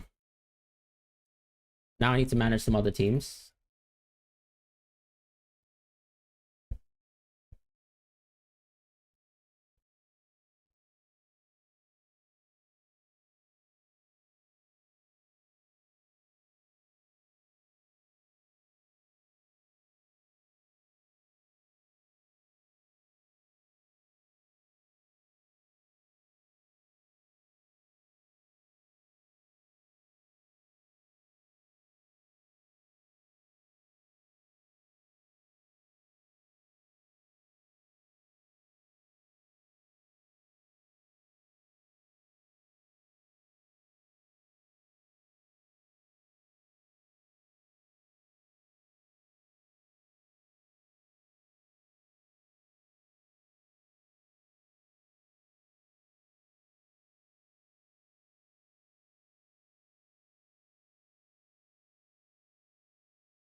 That's kind of stressful. John is 5.1%. Yeah, I don't have John anymore. It's all good. You can still make transfers? Are you serious? Are you serious? So I'm going to do a 3-hour stream. Or what? 2-hour, 30-minute stream. For what? Come on. No, come on. No, you can't make transfers. This is transfers for the round of 4. No. This is the round of 4. This is the round of 4. Sorry. Round of 4. That's match day 5. That's the quarter. That's for the quarterfinals. Yeah, guys, don't make transfers now. Don't make transfers now. Don't make transfers now. All right, keep it calm. All right, let me have my Arda Güler sub 5%. Let's chill. Whoa, what happened to this? Why is Sanchez suddenly 4.9? What did you guys do? What did you guys do, huh? Lots of people buying Sanchez. I thought we didn't rate him as a footballer. Whew. That's fine. It is fine. Kind of scaring me though. These late changes. Should have kept Bellingham a 90-minute man. Is he though? Is he though? We've kind of been resting him a little bit. Nah, Bellingham is a 90-minute man, but look, let's just get the job done versus Juventus in regular time, and we're Gucci. Just fancy the cheeky scouting bonus. That's all. We got a couple set pieces on Arda, you know, a couple set pieces on the left-hand side, things like that. You know, he could score a screamer. You know, we have to factor in the Arda Güler +1 free kick bonus as well. Let's be honest, right? So once you factor that in, it's pretty close. Like when I was actually looking at the market odds, actually, if you have looked at the market odds for like Jude and Arda, they're actually not too far apart at all. So the fact that Arda actually gets +2 scouting bonus is not too bad. I think we've also subbed Jude off like every single game. Jude has been subbed at like 65 minutes, 82 minutes, that sort of time. So I'll take it. I'll take my chances. Jude hasn't been scoring too many late goals because we just haven't been playing him too much recently. Bellingham going to play the I mean, for Arteta, I'm so lost here. Why is he playing the Wirtz role for Arteta? No, I'm kidding. So Jude is not expected to play as our 10. But if you see the previous team lineup that we kind of had, it kind of was like a 3-4-3 where Jude was almost like a roaming 10 in the front line. And then Güler is almost like our LCM. But I think our team's flexible. Our team's flexible. Yeah, the deadline's like right now, the deadline is pretty much just so that you can make some captaincy changes right now and little things like that. How did I lose rank over the deadline? I'm so lost. I've been dropped 1 rank. But what did I do? Oh no, I gained 2 ranks. Sorry, I'm just an idiot. Sandwich. Fine. It was suboptimal. He might not start because of Brahim Diaz. There's absolutely no way Brahim Diaz starts over him. There's absolutely no way. If Brahim Diaz starts over Arda Güler, then we might as well pack it up. I should actually just say I don't even support Real Madrid. I'm not even a fan anymore. There's no way we're starting Brahim Diaz over Arda Güler. Not at this stage. It's more likely that Brahim Diaz actually substitutes Jude Bellingham within our match, because of how we kind of play players in different positions now.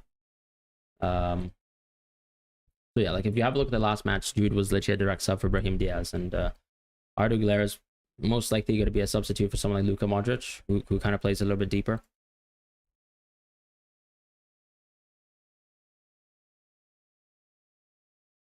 You couldn't activate the chip in the final 3 minutes. I'll be honest, guys. I activated the qualification chip as soon as it was available, because there's no way I wasn't going to use that. If Sanchez actually ended up over 5% of the deadline, that's it. The deadline would have been shut down right there. Right there and then. Creeping up my mind now, Brahim Diaz getting... What? Güler not starting? I don't have a doubt in the world, I think. Unless he wants to do something like Rodrigo starting and then playing a 4-3-3 or something like that. That could be the situation. So for example, like it would be 4-3-3. It hasn't worked so far, but Tchouaméni, Valverde, Bellingham, and then Rodrigo, Vinny, Gonzalo Garcia, probably. I just can't see it happening. I think Güler is already impressed enough where he's going to start. So if I'm wrong, I'm wrong, but we'll take that. Brahim Diaz is most likely not going to start big games for Real Madrid this season, but he'll always come off the bench. And most likely he'll always come on the bench for Jude now, because I think it's kind of like a more similar replacement. Because if we play Arda deeper, I guess the substitution in the future for Arda would be Ceballos. Not that they're very similar players, but just because he would be a CM. Or Camavinga, of course, if he's ready to play, but he's unlikely to be play. I think he's guaranteed to start. You know, I could be wrong. I've seen 2 games of City so far. I feel like if you're ever going to play a game which is going to be Guardiola left back, it's going to be Inter Milan. I can't see Nuri being benched versus Al Hilal. Isn't Mastantuono Kwame, could he be a backup? Absolutely. That's exactly what it would be, right? Mastantuono with a mixture of sort of ability to play maybe in the pockets in the 10 sort of position, and then that kind of left center mid role within the 3-4-3 is very much possible. Do I think Foden will start? Well, yeah. If he doesn't start, then just blame me. I guess he'll just be my Barcola replacement. You know, I've been trying to do well in this fantasy game with -1 player, so that's why I've gone Barcola this whole time. Let's see if Foden can do that for me. He could play a Valverde, Jude, Brahim as the 10, but I don't understand why you're rating Brahim so much. Brahim's not going to start. It actually makes no sense. He doesn't start on 3-6-5. Yeah, but 3-6-5 doesn't mean anything, right? Either way, on a 3-6-5, you actually have the safety net rule, so it doesn't really matter. Do you guys want me to show you my 3-6-5 team? I don't really want to kind of promote gambling. I'm not actually playing one of the paid games, but I'm happy to show you kind of my team selection and stuff and how I've been doing so far. If you want me to do that, let me know.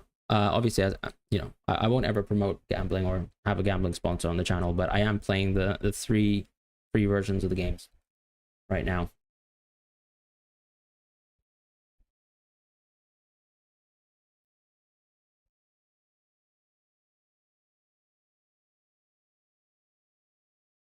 The thing is, I picked Barcola because I'm pretty sure Gonzalo Ramos is a terrible football player, and so if Barcola was anywhere close to fitness, then he really should be starting matches over him. But you know, I've been wrong. And to be fair, Mayulu even started over Barcola, so I'm just an idiot sandwich. And the worst part is that I did a -3 out of Barcola into Mayulu, and then actually Barcola, pretty sure he outscored Mayulu.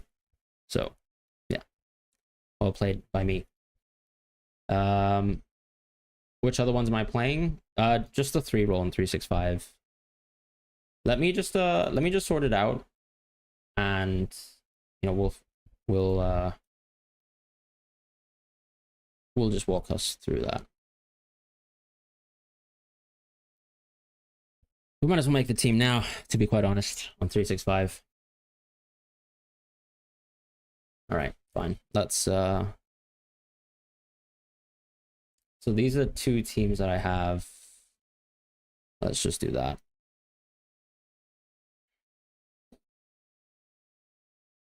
You guys can see this, right? Hopefully that works. Okay, let's just draft our teams.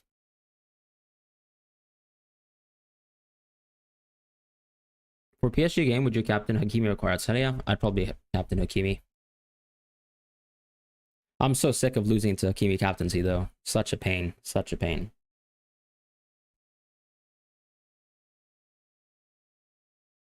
Can you guys see the screen properly? I'm happy to draft the team now with you guys. We could just do it together.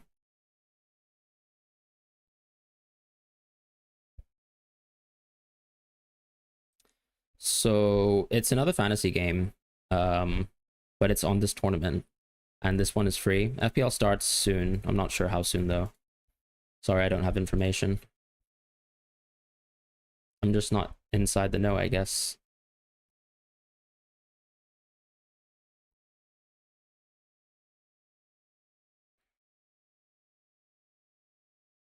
Those Boca stink. Oh, Boca. I don't want to talk about Boca, man. I went quadruple Boca offense. I guess the only one plus side with Boca is they did absolutely nothing in that match. So, like, I guess I wouldn't have benefited either way if I went, like, you know, triple Boca defense versus triple Boca offense or quadruple offense. Like, I was always going to go quadruple Boca, right? So, like, just on the odds and everything, yeah. I mean, like, I just wasn't considering it. Wasn't considering it at all. As in not going Boca in such a world. All right, so what would I do this match day? I think I'm going to keep the team relatively similar. This time round, I don't think I'm going to go Donnarumma because I actually would like to go like some more PSG attackers. I really like Nunes, so I'm just going to go for him as well. I think in these types of games, you generally want to have stacks. Like you generally want to own players from one singular team because there's no reason to sort of like for you to do well, you almost need like outcomes to go in a certain way, right? So if you're gonna go like the reason why for most stages I've gone like triple or quadruple defense every stage because yeah, and I think the best players this match day unfortunately are quite expensive. So like one of the issues I suppose is like Garcia is like he could play, but then you know how long is he going to start for? Mbappe's going to come on and suddenly he's not going to be a very good pick if he just starts and just plays. So you know, we have some tricky things like that. Same thing with Esposito. And then the thing is, too, is like you have no scouting bonus in this game. So you actually kind of need to just pick players on paper who are just really good and not be like, oh, okay, well, a scouting bonus will kind of send them over the top or something like that. But let's get rid of these idiotic Boca players and Canales as well. Canales, my God. At least we got a sub for him. Safety net.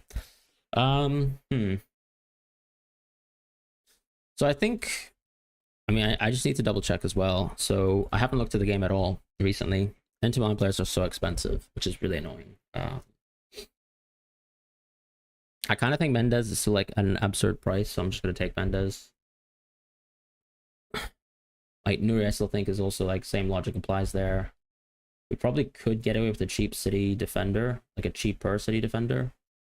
Juventus don't have a good game, so they were like previously a really high quality defense in terms of value for money.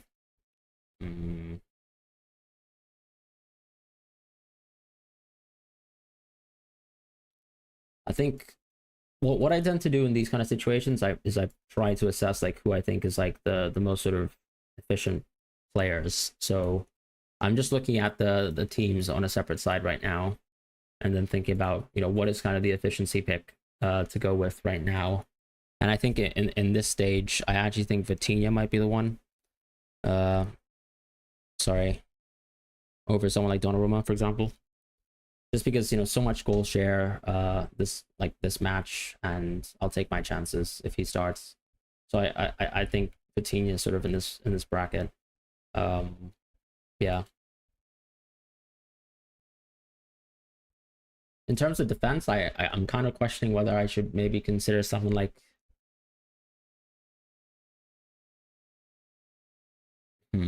maybe someone like a Piqueras, to be honest.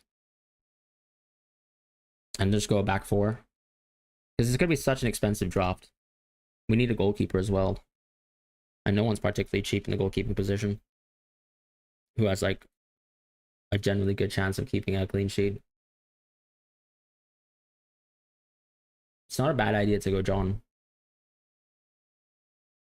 But I think I'll probably start from...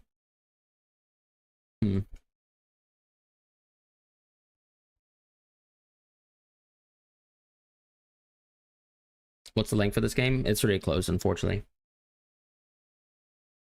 Oh, so let's bin off Marantail as well. In the forward line, I think I kind of need to go Haaland because he's my captain, I would say. Most likely going to be my captain. He's going to be quite a differential captain, so I kind of like the idea of captaining Haaland, if I'm honest. So let's captain him. Probably vice captain Hakimi. But then, yeah, you can already see like I'm like thinning in terms of money. So I don't think Goulet is actually a badly priced option, but I'll just need to cycle through the picks. So yeah, I don't know. Like I think Goulet actually makes sense.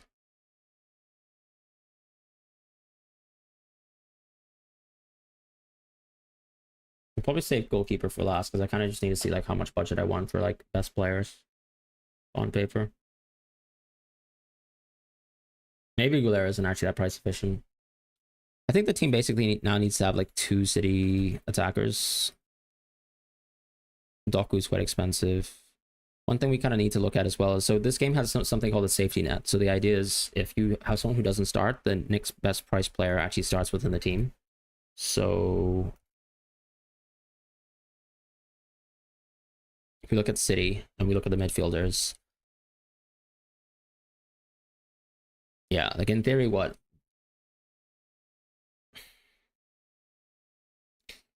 God, it is expensive. I mean, what would happen in this case anyways if I do this? I guess I still have enough money to go for what I want to go for. I mean, I can barely even afford a 3-4-3, but we can trim down from that.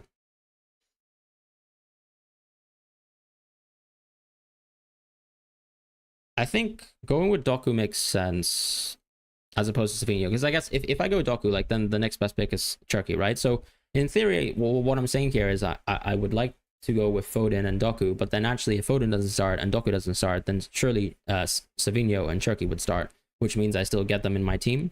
So I think I can't cheap more than that. I think that's the best sort of play. Obviously, Reinders is actually not too bad in this type of game as well, factoring price, but we'll see. Like this is probably the most expensive team that I would like to have. So it's like 8 players from these 2 teams, and then what, we just decide 5 other players, right? Does that kind of make sense? The issue with going Esposito is if he doesn't start, then I'll look very stupid. And not only I'll look very stupid, but there's no replacement, right? Like, for example, if I go PO, then his brother wouldn't even come on, but I think I might risk it with PO, if I'm honest. I might just risk it with him. I don't really mind being stupid.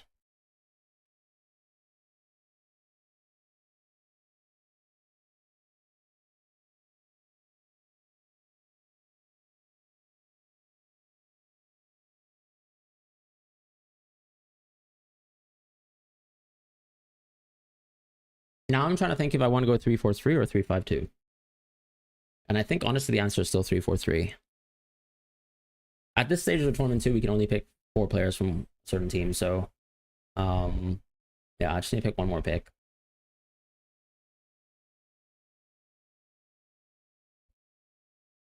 It might low-key be Goulet, if I'm honest with myself. Like, I'm just trying to think, okay, is Goulet better than actually some of the some of the forwards that are at that same price? I would tend to think no. Because what, how much money do I have left? I would say, you know, the best goalkeeper is 6, so I kind of have, well, I have 9.5 million, I guess, to play around. So I can kind of consider all those options. And who's like the best non-PSG City pick left? Probably, I mean, Musiala is kind of an interesting pick if he starts, but the problem is like I don't get Elise in this case, right? So Elise is 10 mil. I wouldn't like if Musiala doesn't start, I wouldn't get that. Equally, Bellingham's quite expensive in this game, so it doesn't feel that good going there.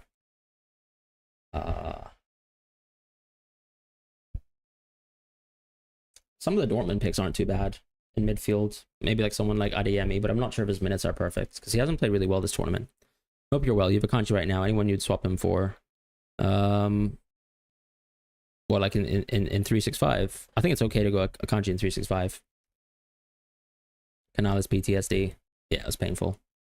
But yeah, if you can see the price point of players, like, I'm not sure I can really justify going for anyone in this first page. Maybe Elise plus like a 5.5 goalkeeper could work. But I'm not sure if there's 5.5 goalkeepers who really suit my wants right now. I guess Sommer will do the job. Yeah, this isn't terrible. I mean, what do you guys think? Do you think this is bad? I actually think this is pretty strong. I'll probably do one of the teams like this. So that's one team structure. I might just flip. I actually really like the core of this team, to be honest. So I might actually just keep it exactly the same. Maybe PO is too much of a punt.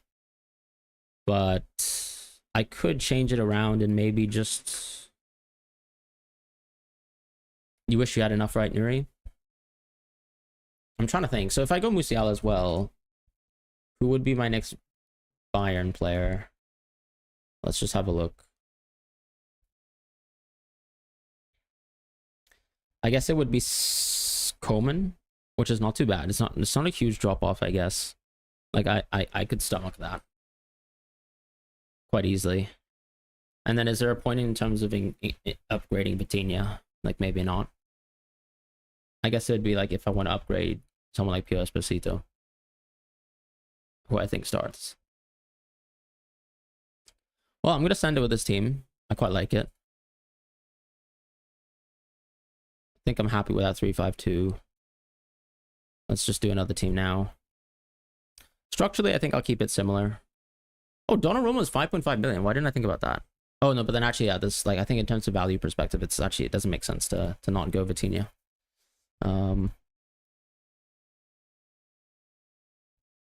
Girassi is a bit of a big miss as well. I guess if I don't captain Haaland, then maybe I don't necessarily need to go for Haaland. So I can definitely avoid Haaland potentially. Yeah, because I'll probably go for one team that doesn't captain Haaland, and that could be interesting, I guess. So that would mean double City defense in this case. So I guess if I go Ederson, that's okay. I'll go Ait-Nouri in this situation. In the midfield, I think Vitinha is still a bit of a steal, so I go for him. Just go for the same two City players as well. So we want to go Foden and Doku, generally speaking. And then we want to go 3-5-2. So I think I'd probably go Girassi in this case. Is there anyone else that I'm missing in my head? Maybe Delap could be quite interesting. But I think I can afford Girassi in this case.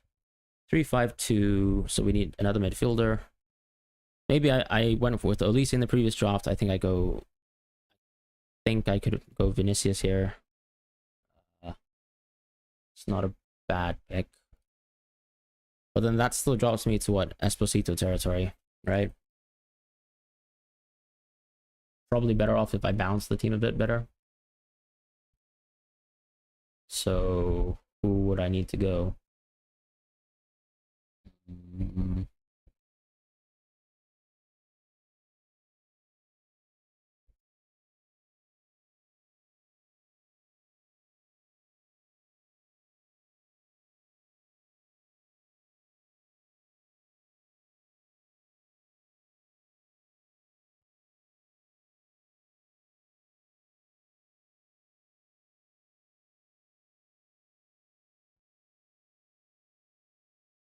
There's not many good forwards in this stage, and I think Delap is like what, 6.5, so kind of makes it a bit rough.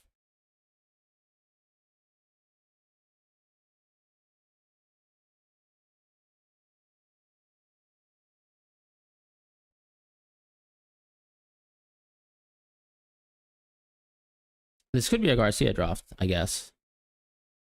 Like I back Real Madrid really hard, I suppose, in this case.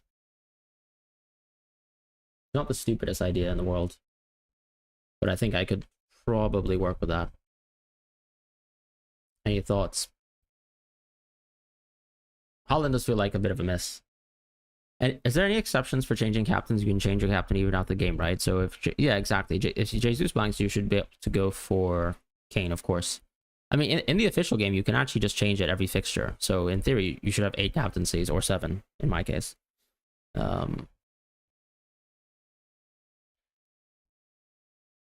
I'm just trying to have a think about it now. I'm honestly not sure Garcia starts, so I'm just gonna go with Esposito as a bit of a punt again. You know, I have security to actually just go Sebastian, right? So then if he doesn't play, then his brother just plays, and then I think I'm fine. So I'm happy to go with the structure like this. This works for me. So we'll just do that. So we'll cover both brothers. Have a strong PSG team. Vinicius, probably a decent differential, although his ownership is actually very high now. Not many people going for City players, but I don't know if that's active ownership, so we'll have to see. What was my goalkeeper in this situation? It was just Ederson, wasn't it? Which is not too bad. I'll take that. Cool. So that's kind of it. We know the Palmeiras lineups. We know my team. So I wish you guys the best of luck, and I'll see you guys very, very shortly for some more content. But yeah, I've been enjoying Club World Cup so far. It's been quite fun. Been playing, as I said, the 365 rules. Because the rules are pretty vague, so you don't want to be in a situation where Jesus blacks and you're trying to swap caps. No, but we've already played like 3 match days, right? And you can swap captains. You can basically swap captaincy like every single stage, but you need to wait until the match between Palmeiras and Botafogo is over. So, you know, once Palmeiras Botafogo is complete, the captaincy unlocks. Then you switch it to a Benfica versus Chelsea player. So, for example, the way I would do it here is I would then rotate to a Benfica or Chelsea captain. Then after that match is finished, and obviously you've got like a whole day to prepare, but then you can switch it to a PSG captain, then a Bayern captain, then an Inter Milan captain, then a City captain. So it's unlimited. But you need to wait until the fixture unlocks for you to change the captaincy. And I don't think the rules on captaincy will change. Guirassy annoyed. Yeah, Guirassy should have scored a lot of goals in the previous match. Honestly, like, I'm not even joking. He should have scored at least 2. But that's it. Thank you guys. I'll see you guys soon. Best of luck with this match day, and I'll see you soon.